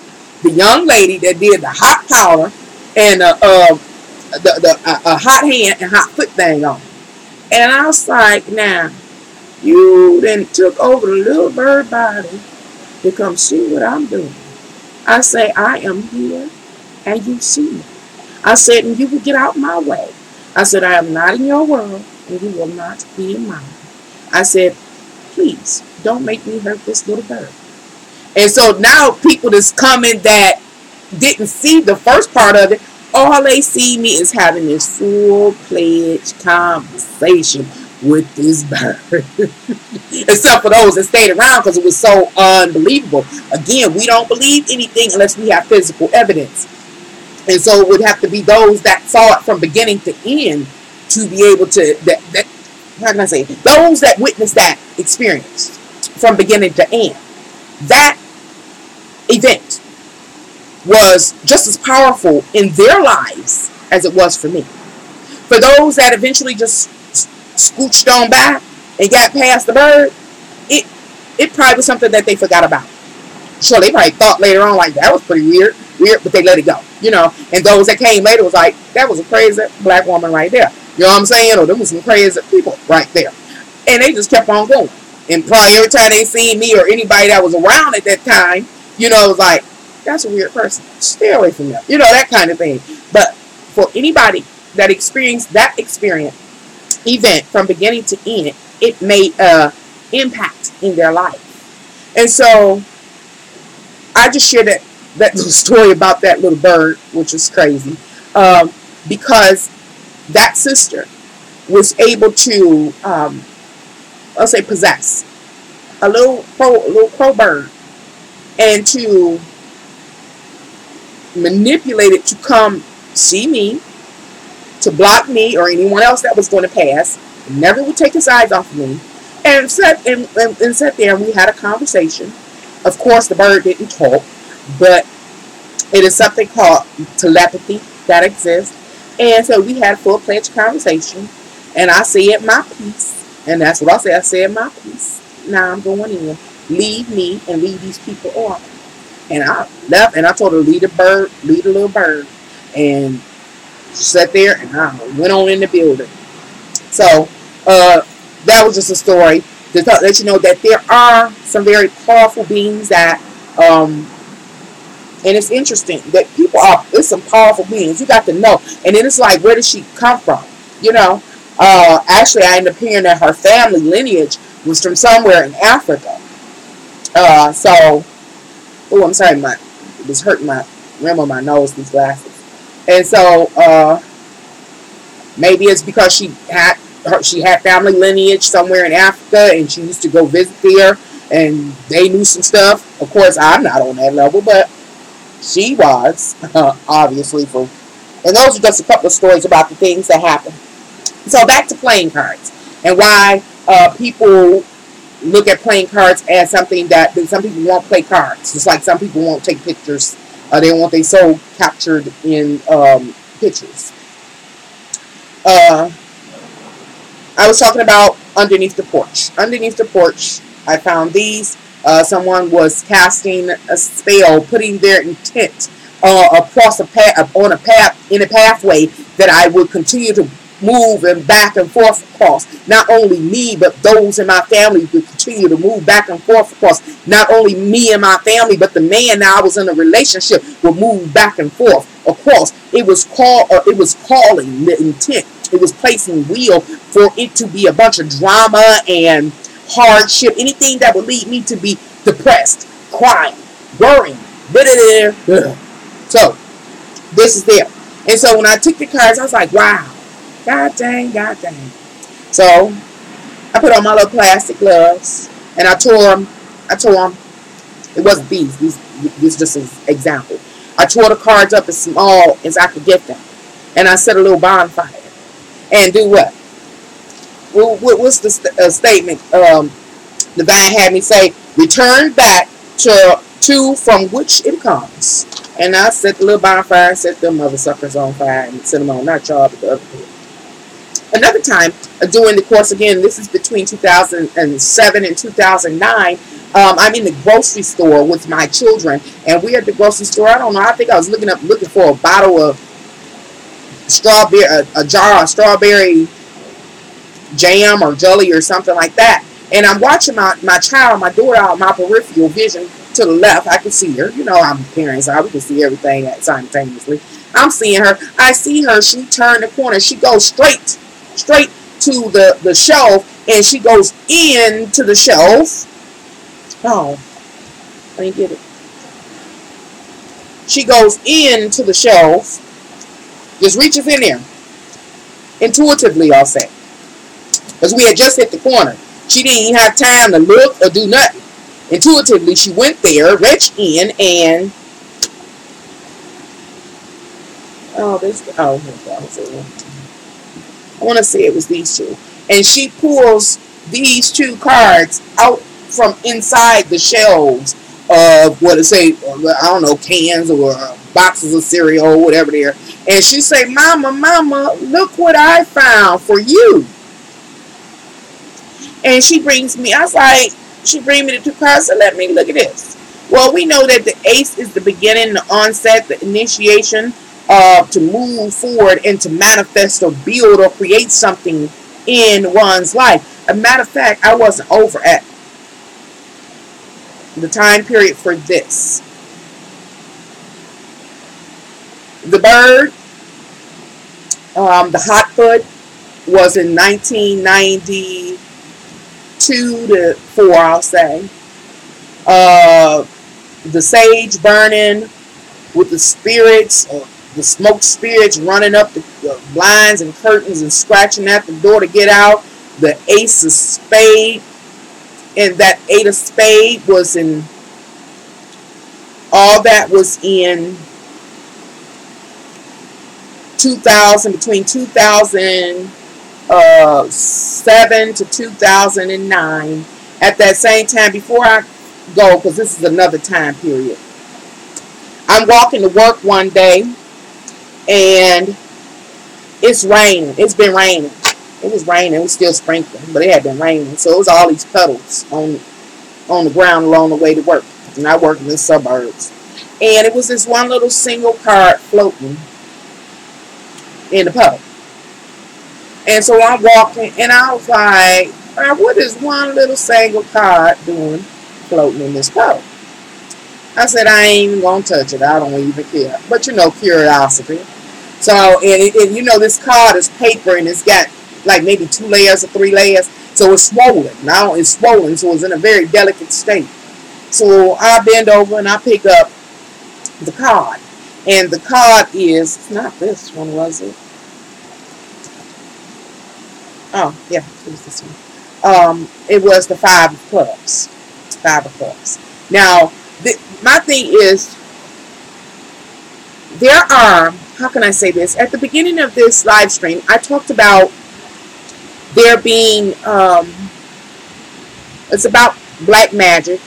It's about spell casting, laying the roots, all those kind of things. It's about the various levels, the witches and warlocks, me and you. It's all of us and our different levels, skills, our abilities. Those that know and those that don't know. It's also those that reside in the physical realm and we can see them, we touch them, we interact with them. And then there are the other things that we can't see. They're in an invisible realm or they're distant from us. We talked about intent earlier. Intent. You can have a goodwill intent or you can have ill will intent. So these cards that I speak of, not the one that was in the porch, the one that somebody was trying to cast a spell on me, a spell of intent. They wanted me to walk past it every day, all day long, and influence my life and my family's livelihood and my love life. Not that one. I'm talking about this one when I was on my way to work and it was laying in the puddle, floating. And it was expanded because it was so saturated. So when I picked it up, it was in a delicate state. It was this five of clubs. This could have been, based on what my experiences were after this card. See, the five talks about exhausting a whole lot of energy. A whole lot of energy. Your vital life force energy, how will you use it? Sometimes you are called to perform a lot of demands, to exhaust a lot of energy in order to get the job done and move forward on the activity. That was a time period after I picked up that card, but that was in a time period. It was like something with fairly good intent, wanting to warn me and let me know to preserve my energy, to choose wisely, because I was moving into a time period in which it was going to be demanding. I was going to be doing a whole lot with very little. And so that card was presented to me, like I said, in a rain puddle left on the street. Who put it there? I don't know. Okay, but the message was for me, and it lined up with what? Going to the chat. Pretty eyes, what happened? Oh, okay. Jackie, I'm just joining. Can you leave this up? Of course, Jackie, it will be up. Wanda, a card spell, not cool. Exactly. So, but then some of my cool. So back to currently, this is what, 2018. I'm gonna say maybe 6 years ago, 2012, 2013. That's when me and my daughters go to the grocery store. I'm watching one of them out my peripheral vision. As soon as we turn the corner, I'm going to the strawberry jam or whatever, and she going straight into the shelves, and she pulls out these cards and she says, "Mama, look what I found. Look what I have for you." And she brings it to me, and it was the Ace of Diamonds and the Ten of Hearts. And what does that? It was a promise. It was a blessing. Now I don't know if somebody that whoever put that there was in need, and they were trying to cast a spell on their life. They may have needed groceries. They may have needed some Wheaties or something. Their kitchen might have been bare. And that's what the power that they knew. And so they went and put it there. But my daughter intuitively reached back there and pulled them out. And then offered the blessings to me. Following these two cards, I had a stream of beautiful, loving, and gentle experience. I had a full experience of love. It was this announcement as well of I want to say it was it the I want to say it was the Ace of Hearts. I want to say it was Ace of Hearts. What was it that? It was one of these aces, but it was announcing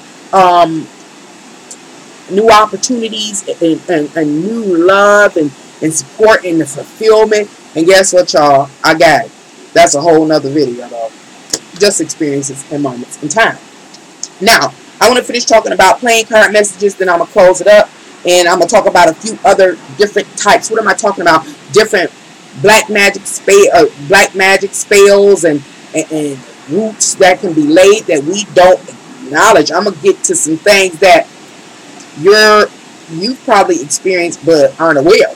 You know what I'm saying? Now, you're going to pay attention because we're going to spot like this. We're going to see it. And we know that most things, including these cards, are about intent and will. Okay. the playing cards, what do I want to say about playing cards? I know y'all heard this statement before about stacking the cards in your deck. Stacking the cards in your favor. Okay, we talked about that. Stacking the cards in your favor. Should it be done? I don't think so.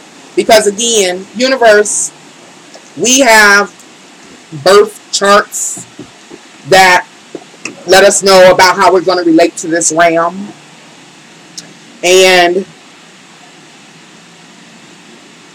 so if we at any given time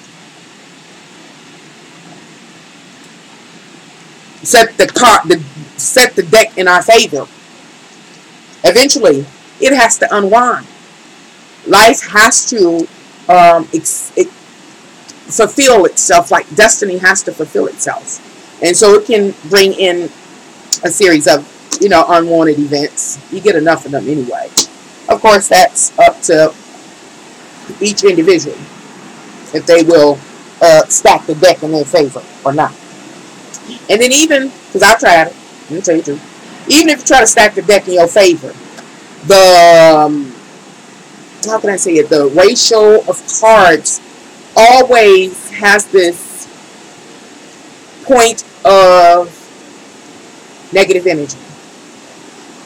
It has its presence. It's no way to do it without acknowledging the dark side. So there is always a requirement for dark to be in attendance this door. So, what am I saying? Let the universe work things out for you. And how can I say this? And when I say stack the deck in your favor, I'm really talking about stacking the decks in your favor. That kind of thing. So, that's about the end of the cards. Now, what I want to kind of do is look at other... I talked about the Black Crow. Okay. Now, remember, a lot of... I got to finish talking about that house. Not this house. The last house I lived at. The one that I've been talking about with the ace of spade and the eight of spade underneath the porch with the corner cut off. I forgot to tell y'all about one day. These people kept trying to get at me. Now, this is a whole nother set of people. A whole nother crew of people that I have journeyed in life and come to meet and having to live in the perimeters of and deal with and engage with. And so, something about me drives people to that envy, green eye, envy eye thing. So now I'm in this environment with enchanted guy and all that came with that whole experience. And these people were really trying to get at me. And I'm talking about get at me physically, wanting to knuckle up, turn up, shoot up, spells, all kind of stuff, So I was dealing with not just in the physical. Hello, Terenzo. What up, though? Welcome. I wasn't just dealing with these people in the physical, having to get out and shoot and fight and, I was dealing with these people who was in the magic, too. See, this stuff is more prevalent than we think, especially the black community.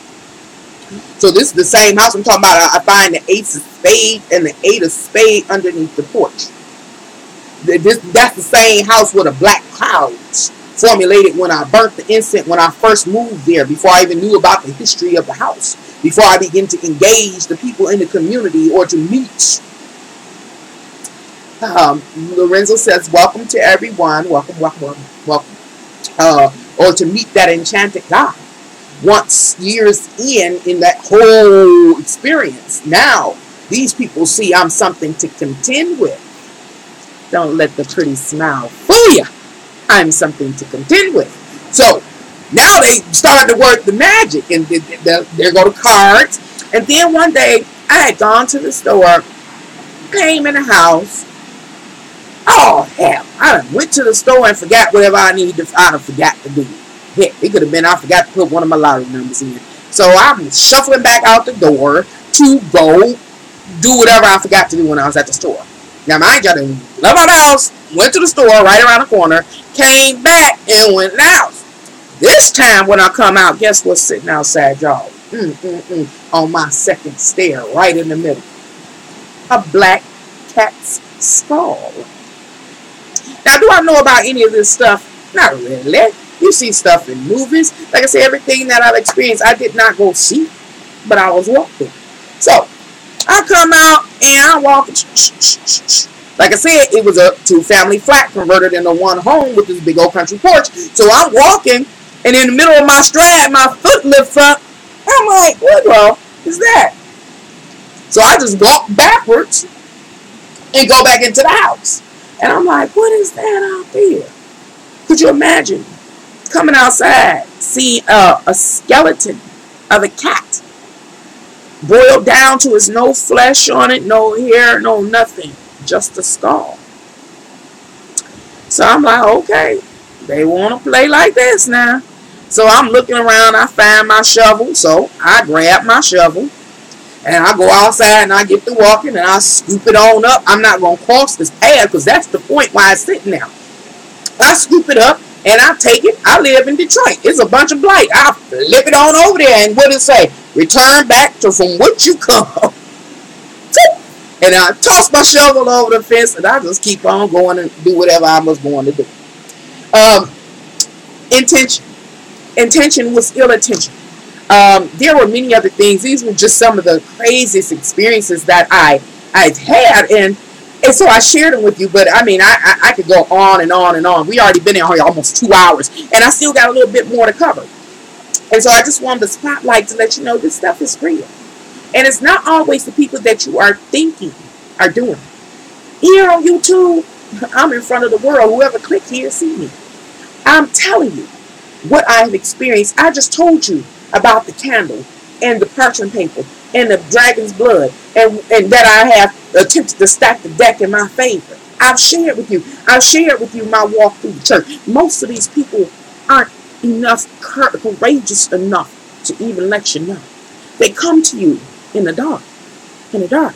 Now, this is the good part. The good part is that each and every one of us has a dark side. See, that's what people forget. Don't let this smile fool you. We have a dark side. And even religiously, in the Bible, it speaks of praying day and night. It says, keep your armor of God on. You know what I'm saying? And it's to be aware. Oh, man. I'm going to have to go, or religion, I got to go over to that other channel, Heaven's Vital Fire. I'm still planning on going over there doing some stuff. Y'all sign up for Heaven's Vital Fire, because I'm going to go over there and I'm going to get real religious on y'all, and we're going to go break some stuff down. Anyway, that black cat skull was an intent and a move to hex me once again. Let me read the while I used to feed a stray black cat, yet I moved to my apartment and now house. I don't know how that cat is. Now my neighbors have a black cat, and the way it looks at me, I feel it's so mysterious. See, these are the things that we don't know. And that's another thing that people aren't aware of many times, is that animals, remember, of course, I don't know this for a fact, 100%, because I'm not looking through their eyes, such as cats and dogs. But they seem to see, not only in our realm, they actually see in another realm. And their senses are truly heightened. I share it on YouTube at the present moment. I have 2 cats and 2 dogs. I done had so many cats and dogs, it's ridiculous. But Samantha is queen, and I'm queen. So Samantha, the oldest dog we had.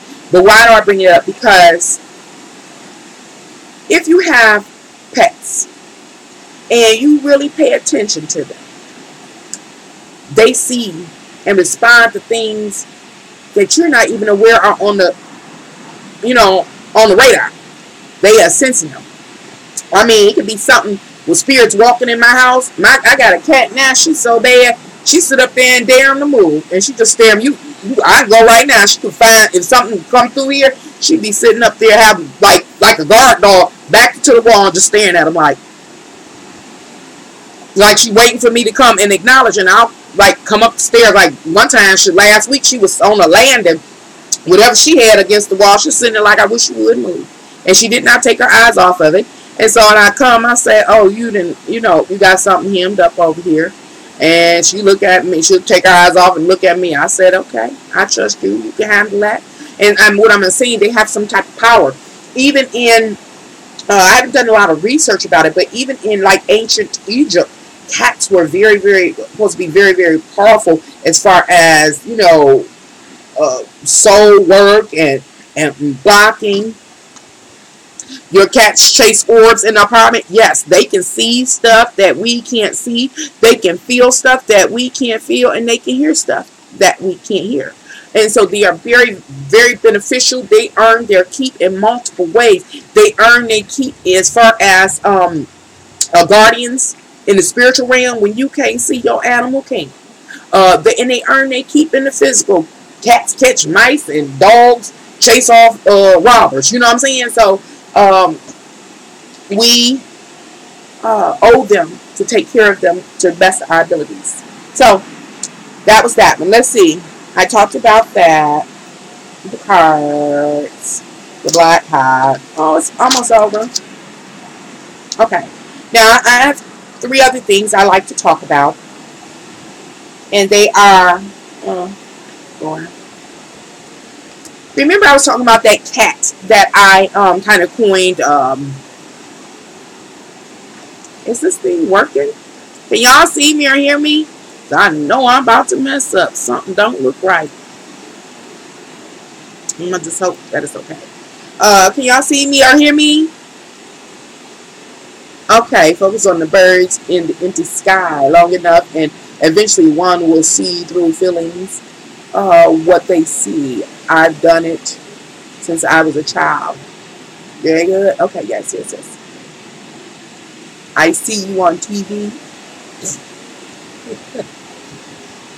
Okay, we're gonna have to talk about that. So, what I want to talk about is I'm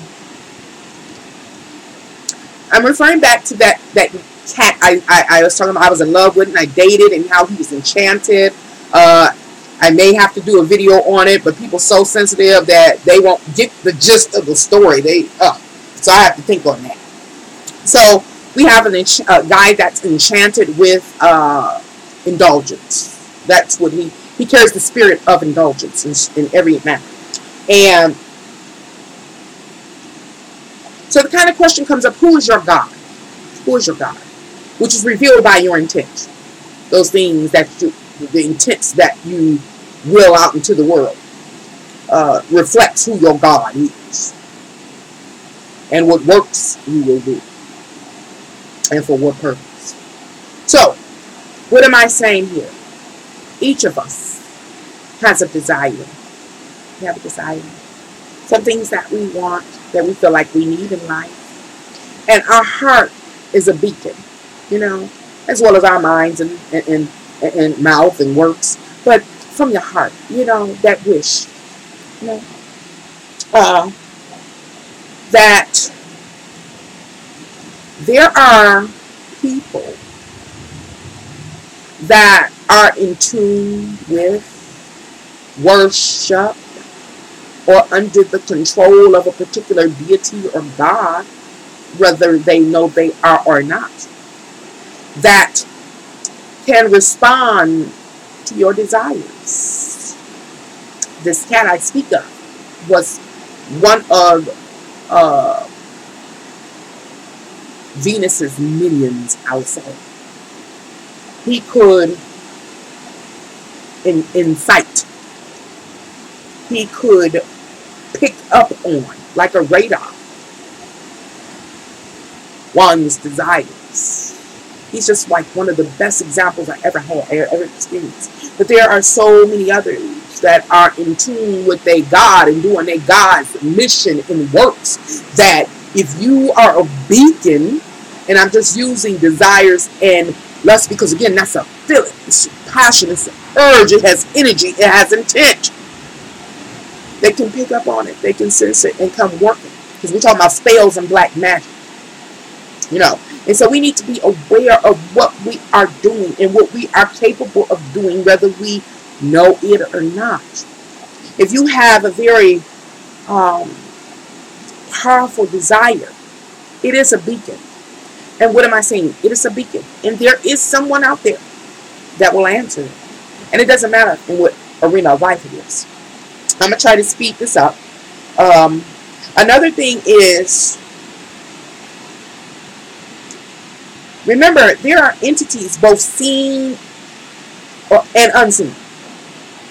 So sometimes, just sometimes, there are, how would I say?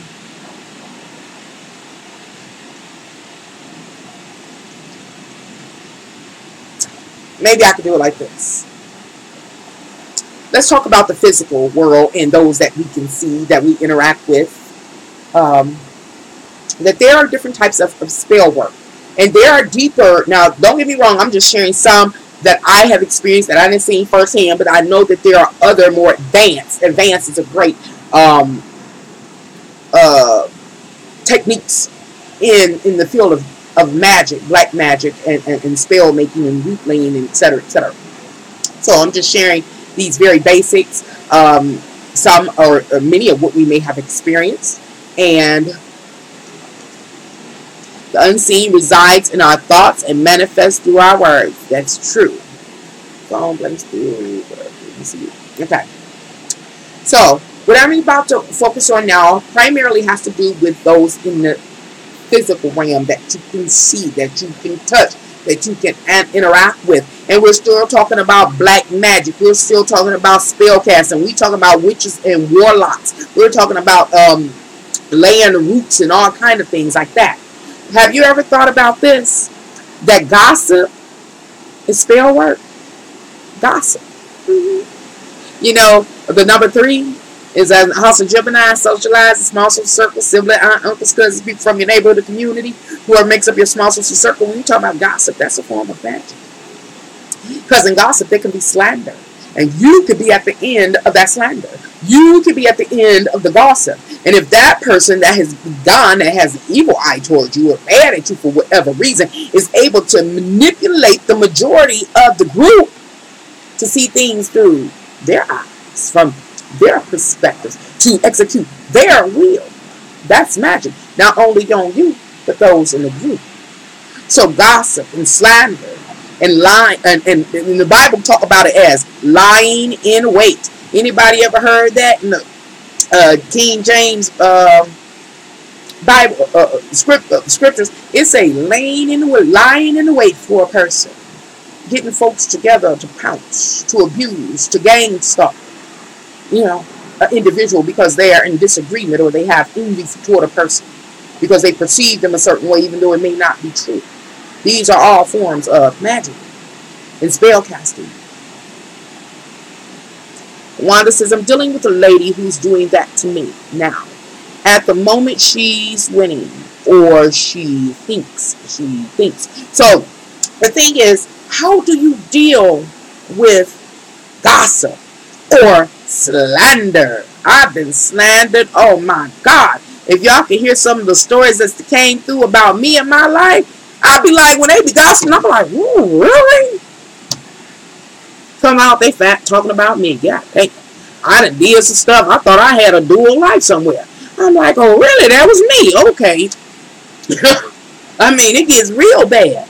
And then the majority of people believe another. Why might they believe the other? Because that person has a little more charisma, or they may be popular, they may come from a more powerful background or family, or, you know what I'm saying, there are so many, they may have more money, more pool, more social connects, you know what I'm saying, and then, like, in my case, it usually boils down to, I'm a very humble person. Like I say, don't let the smile fool you, but first perception, I'm very humble, mild, you know, I'm not aggressive, I'm not trying to argue over anything. It is what it is. We all have our own experiences, and that's my stance. So I don't ever seem like a threat. It's next to a person that has a very threatening personality, like I'll hurt you, I'll stab you, I'll kill you, I'll lie on you, I'll gossip, I'll steal from you, I'll do whatever, the other people around, who the hell you think they gonna side with me who's sitting here humbly peaceful? Do you to each his own? Is between you and your God, or the motherfucker that's threatening you day in and day out, one way or another. They know all kind of dirt around about you because y'all run in the same pack or part of the same community, or as they hear say, who would a person side with? See, and that is again magic. Gospel. The gospel is a spell. Yeah, I did a freezer spell and ignored her. Freeze that mother out. And that's a really good one. I like that. I've done that too. You create your own spell. This is my spell. I'm going to freeze you out. You're going to be talking and then you're going to be talking to your goddamn self. Don't start with me. And I have to pull myself back. I'm not a vengeful person. But long as you don't touch me, I'm okay. You know. So we talked about gossip, slander, lying, and weight.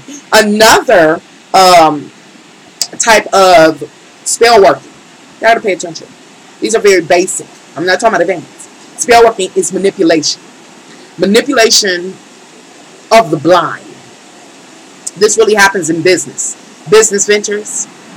Like I said, I'm not an aggressive person. I'm not, per se, a greedy person. Yes, I need money. I need support. While I'm saying that, Super Chat is open. So you can Super Chat, donate, order reading, you know. But for the most part, I'm not greedy or gluttonous and just want this physical world like that. There are people that want that, and they will do whatever it takes to manipulate you. And in order to do so, they must keep you in the blind. Keep you in the blind, one way or another. And that is a form of magic and manipulation. You must see. She's attacking my family, and no attacks my family. And I want to talk about that. I hate to fight, but I protect my babies. Yeah. It's deep. That is so deep. Jones, jealousy, one never enlightens himself. Yeah, that's just so true. Okay, Jones, it means, in short, jealous ones never enlighten self. That's so, thank you for that contribution, Terenzo. That's so true.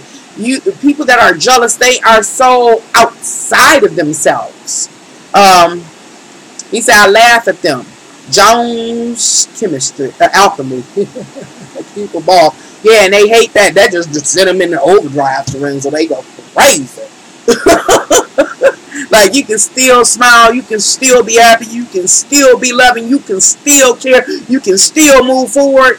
Oh man, that drives them nuts again, because they are so outside of themselves. You are so 100% correct, Terenzo, and never go into themselves, never evaluate themselves. They never harness nor gain control of their dark side.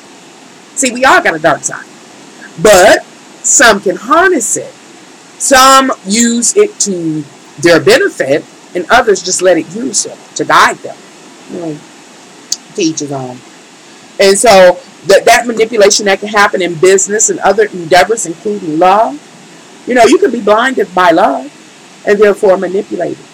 There are many people, men and women, that are manipulated out of their resources, their life-sustaining resources, basically finances, their cars, their home, etc., because they want to be loved.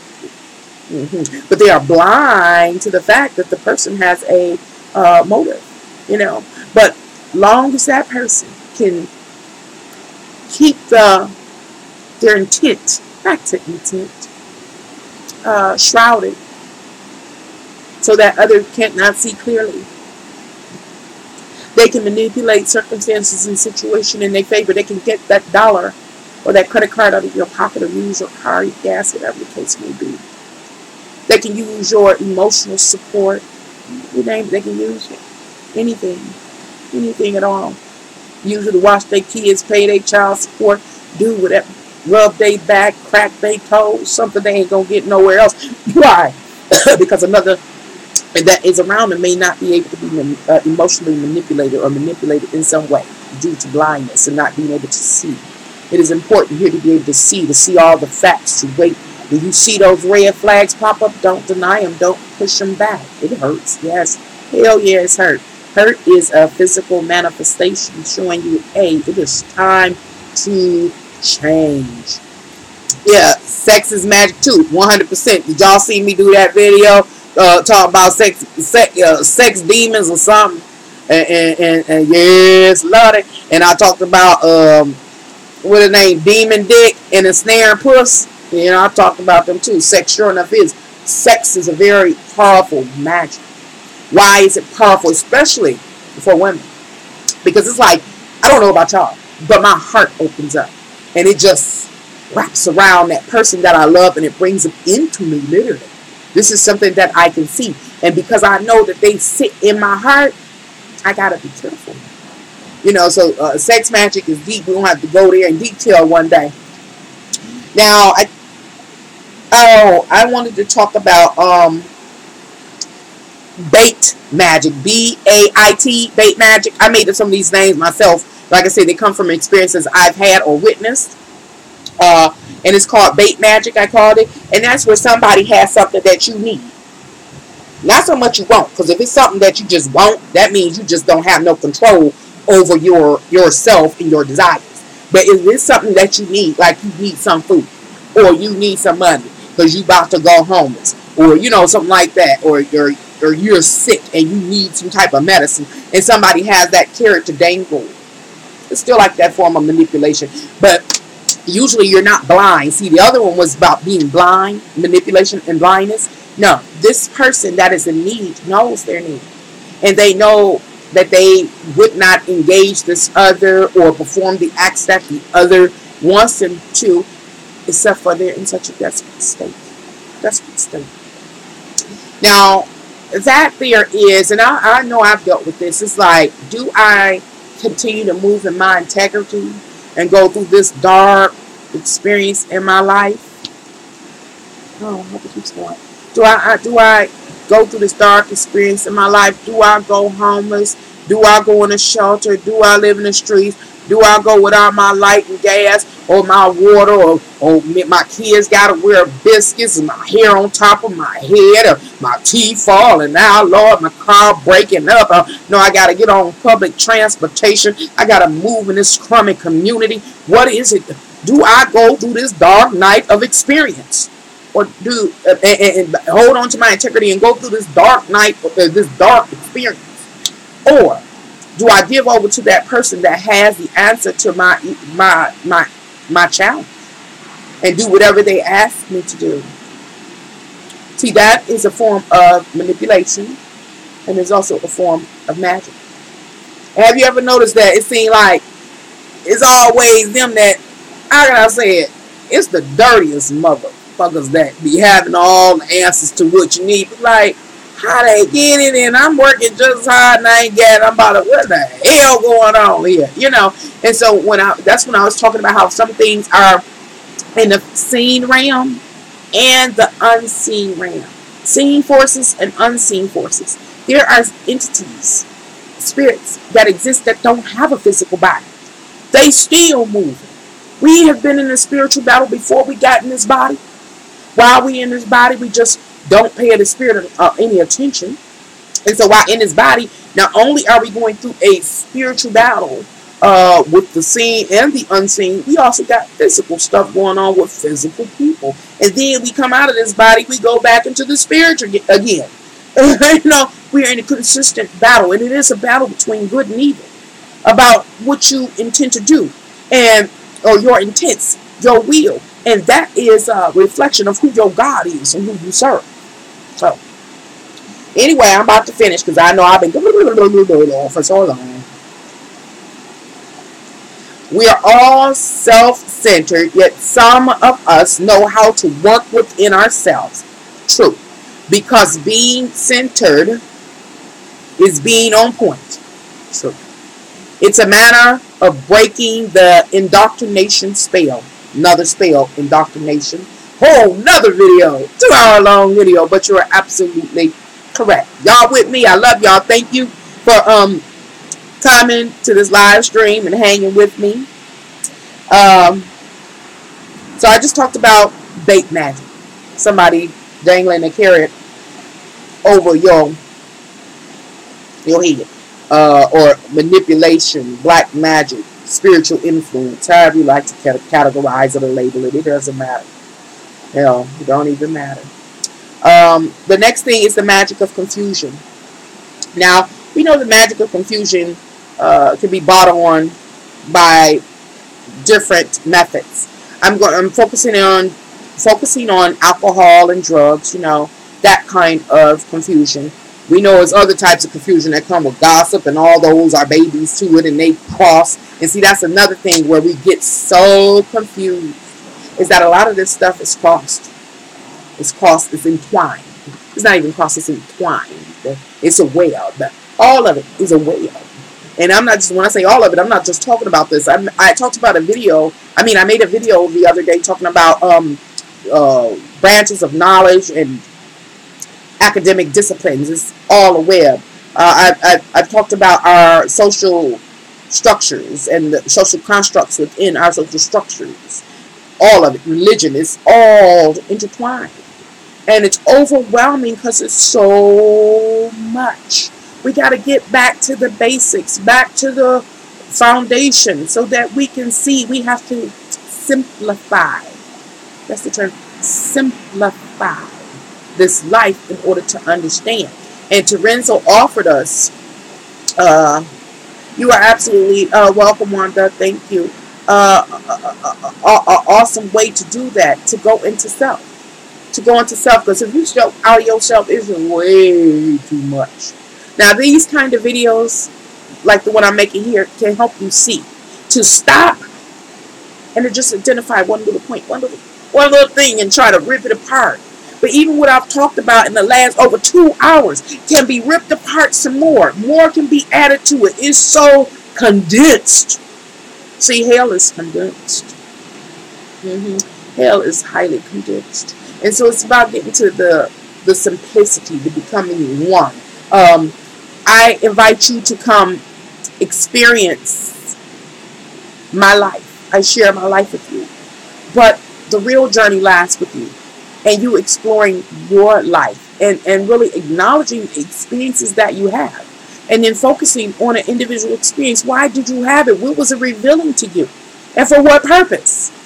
Once you can know it, accept it, appreciate it, adopt it, get the information from it, you become that magician. Like in the tarot card, you become that magician, able to manipulate the world and circumstances in your situation. But that goes back to your intent. Is it a person's intent to take the world over? We have some people that are so, ambitious. Extremely ambitious. And they're pretty lucky.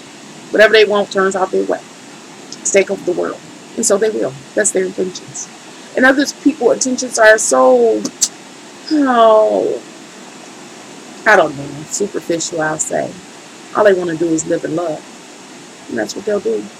But even then, some of those people aren't that lucky and don't get to do that. So it's just this gamut of things that we're dealing with. Here on Can Angels Fly, I try to simplify them by diving in and visiting some of these things.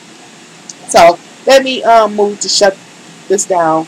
I was talking about drugs and confusion. And I want to talk about, I want to talk about something else, the kids. I really want to talk about kids too and family. So, real quick. Drugs, drinking, alcohol, we are in a time in the history of humanity. All these things always existed. However, we got more and more and more. Why? Because we know how to scientifically blend stuff and make it happen. And marketing and all that stuff. So it's everywhere. Of all types. In the streets, in the pharmacies, big corporate, it don't matter. But the bottom line to it is that we know that drugs and alcohol are built, they are made to alter one's consciousness. And either to heighten it, and that which you experience in that heightened state, either you are trained to deal with or you can. Interesting that all of these drugs and these alcohols, all of these things are currently being celebrated, is what I'm trying to get to. Celebrated, glamorized, romanticized in society today. And people, especially youngsters, because see, I remember a time when all this didn't exist. So I have a point of reference when things were more clean, holy, righteous, sanctified. These young folks born into it. You can get whatever you want to get. If you ain't got it, your friend got it. And if they ain't got it, then another person you know got it. You can get anything you want, you name it. You know, they have never known. They've never known a clean moment. They ain't never known a holy moment. They ain't never known a righteous moment. They ain't never known a moment of reflecting upon oneself, as Lorenzo talked about. They don't know nothing about that. They know about selfies. They know about public displays. They know about grandeur and glamour, competitiveness. That's what they have been born into. And so these young folks, we dealing with a whole different type of people, and they need our help. But how can we help them? I'm on a journey to find that out. But I brought up drugs and alcohol because we're talking about magic. That is a source. That's like a liquid or a powder or pill or whatever form of magic, hallucinogenics, to open you up to realms. Because see, remember, we're not just dealing in this physical realm. We're dealing in the spiritual realm. So, for instance, the dope man in this world is your physical cushion. But after you take that pill, that powder, that injection, that fluid, you know what I'm saying, whatever it is, then you're pushed or boosted into another realm of entities that are equally as deviant and don't have your best interests at heart. So you balance in both realms.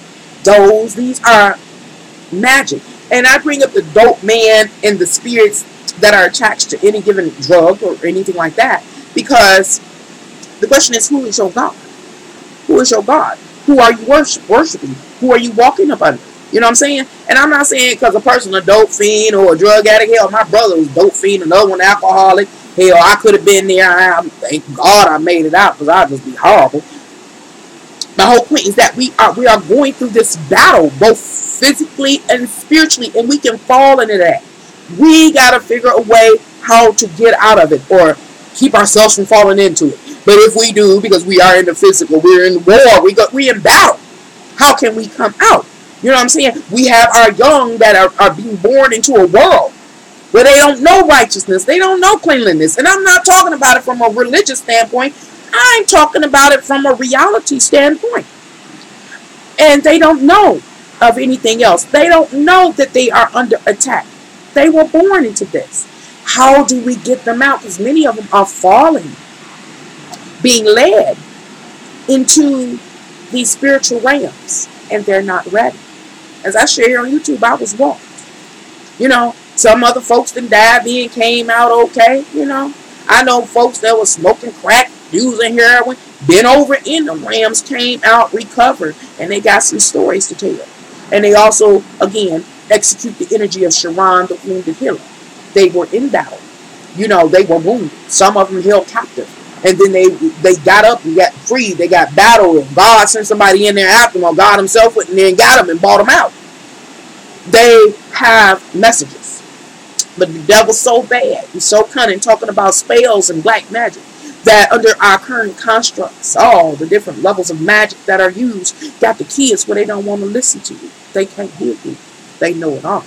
So, I mean, it's a whole lot for us to talk about. So, I got two more things to say. One more thing to say, and then I'm going to close up. I just had to, I got two more things to say.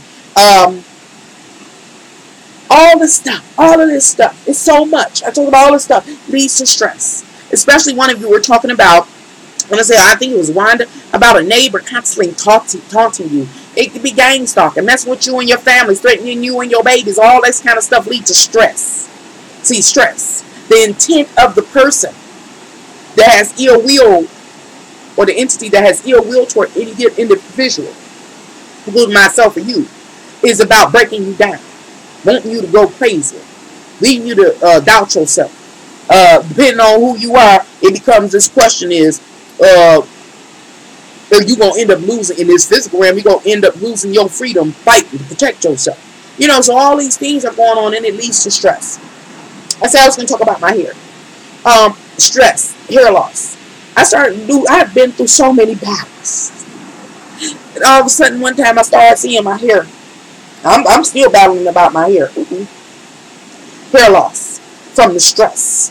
You know, job loss. You don't know if you're gonna lose your job, if you've lost your job. You know, all these things can lead you to losing your job. I'm saying losing your job can be one of them too. You know, but you know, the outcome of dealing with these different forms of black magic and these spells and the roots being laid down on you can mess with you psychologically, can mess with you spiritually, can mess with you emotionally, leading to sadness, depression, and fear. Like I told you, God told me don't move. Don't move. If you move, you'll be basically plagued with this your whole life, plagued with what the hot hands and the hot feet. He said, lay down and pray to me. And he told me what to say. So, my point of talking about this is that there are some real physical possibilities if you don't defend yourself, if you don't know what you're dealing with. Again, it's the worry, it's the fear, it's the sadness. Some people end up committing suicide because this stuff gets real freaking serious. But we don't believe each other. Or if we believe a person, we ain't got time because we're probably dealing with it ourselves. You know what I'm saying? And so we're going to have to, one way or another, learn how to acknowledge each other's experiences and to learn from them. We have to share because what I shared today may help somebody. I don't know.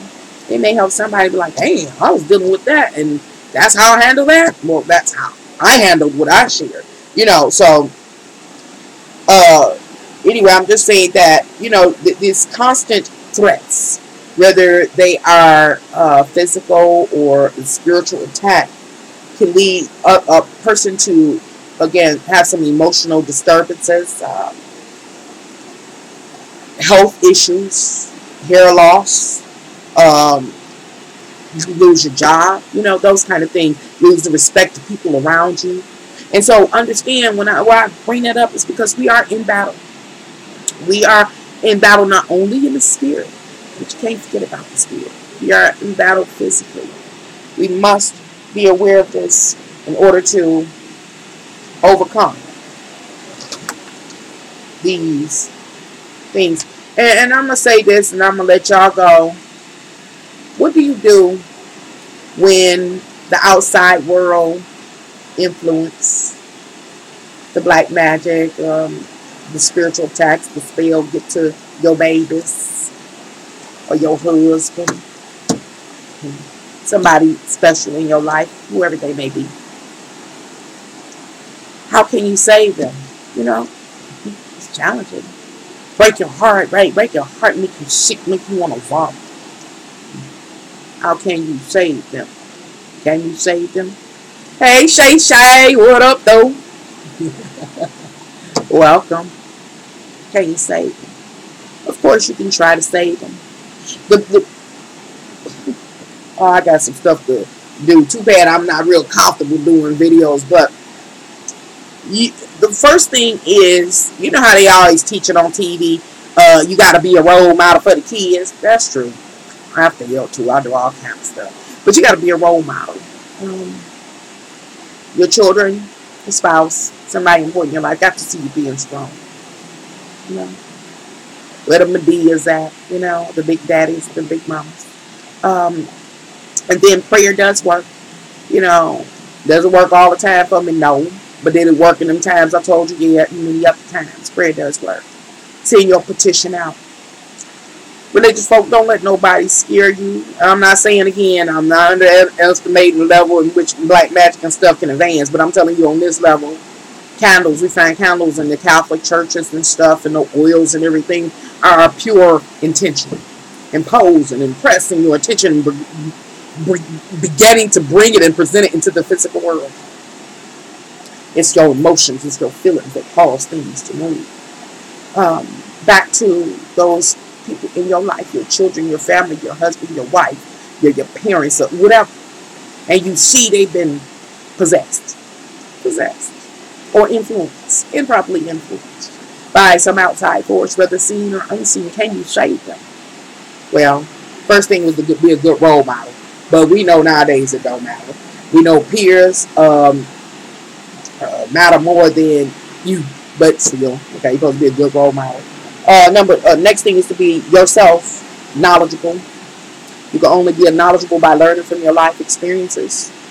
Of course, you have to be cautious about who you share with, but those particular people, hopefully you can share with your experiences in order to give them information, give them the tools that they need to battle. And what am I trying to say, because I'm not saying it correctly, is that each of your special someones, men, children, family, aunts, uncles, cousins, husband, wife, whoever, are individual people, and there are individual souls inside those people. Who are they? Where did they come from? What God do they worship? I ain't talking about religious. I'm talking about for real life spirituality. Who is their master? Whomever, or whatever the answer is for each individual person that's special in your life. Primarily, we're talking about the ones that's challenging, that you can see possessed, that they're going through something. Can you save them? You have to understand that they are their own individual being, their own individual soul, and they walking through the valley of the shadow of death, and they're going through their own personal trials and tribulations, and it's completely up to them to do battle. What we are responsible for is giving them as much artillery to do battle. As I just mentioned, is that the world that we currently live in, the world and its constructs, have created a division between the elders and the youth. The youth don't want to listen to the elders, and the elders don't understand the youth. So how can we pass the defense or the weapons or the information that they need to do battle with? See, that's what we're confronting. The devil's a bad motherfucker. And so this is what it's about, is making sure, if you can't do nothing else. And that's what I say, being an example. Live your truth. Live your experiences. If you're willing to share what you've experienced, of course you have to be careful, because again, the devil is a tricky motherfucker. But we have to share. We have to expose the simplicity of what's really taking place. Even though it seems highly advanced, it is working with magic and stuff. But it still has a simplistic basis or spine or core. And that's what we are being challenged getting back to. Can we help our children and our husbands and wives and stuff that have been possessed or improperly influenced, both by the unseen and the seen realm? Yep. We can give them as much knowledge as possible. That goes into another video when we talk about knowledge. Because knowledge is what? It's from the knowledge of the tree of good and evil. So, but all you can do is give them the knowledge, and they will execute it in a way that lines up with whom they are and from which God they do serve. Anyway, I really enjoyed y'all. I'm about to try to get off of here. We went 2 hours and 33 minutes and 54 seconds. And I think I covered everything. Just remember this in closing. Although you're in a physical body, you are under spiritual warfare. You were in spiritual warfare before you came here. You've been in spiritual, or you will be in spiritual warfare the whole time you're here in this physical body. And you're going to be in spiritual warfare when you leave out of this body. So, you got to really know what you're dealing with. And in this physical body, you're not just dealing with spiritual battle. You're dealing with the physical battle. Understand that there are entities both seen and unseen that you are doing battle with. Understand that the level of magical mastery an individual has ranges from very mediocre to very advanced. And prayer is a quick connect to your God in help, or who is your God. Is there anything else? Because every time I do something, I forget, because it's so much to be said. I don't know. Well, I'm going to let y'all go. As soon as I can figure out how to get off of here. See, I still ain't learned that. So let's see. I'm going to try.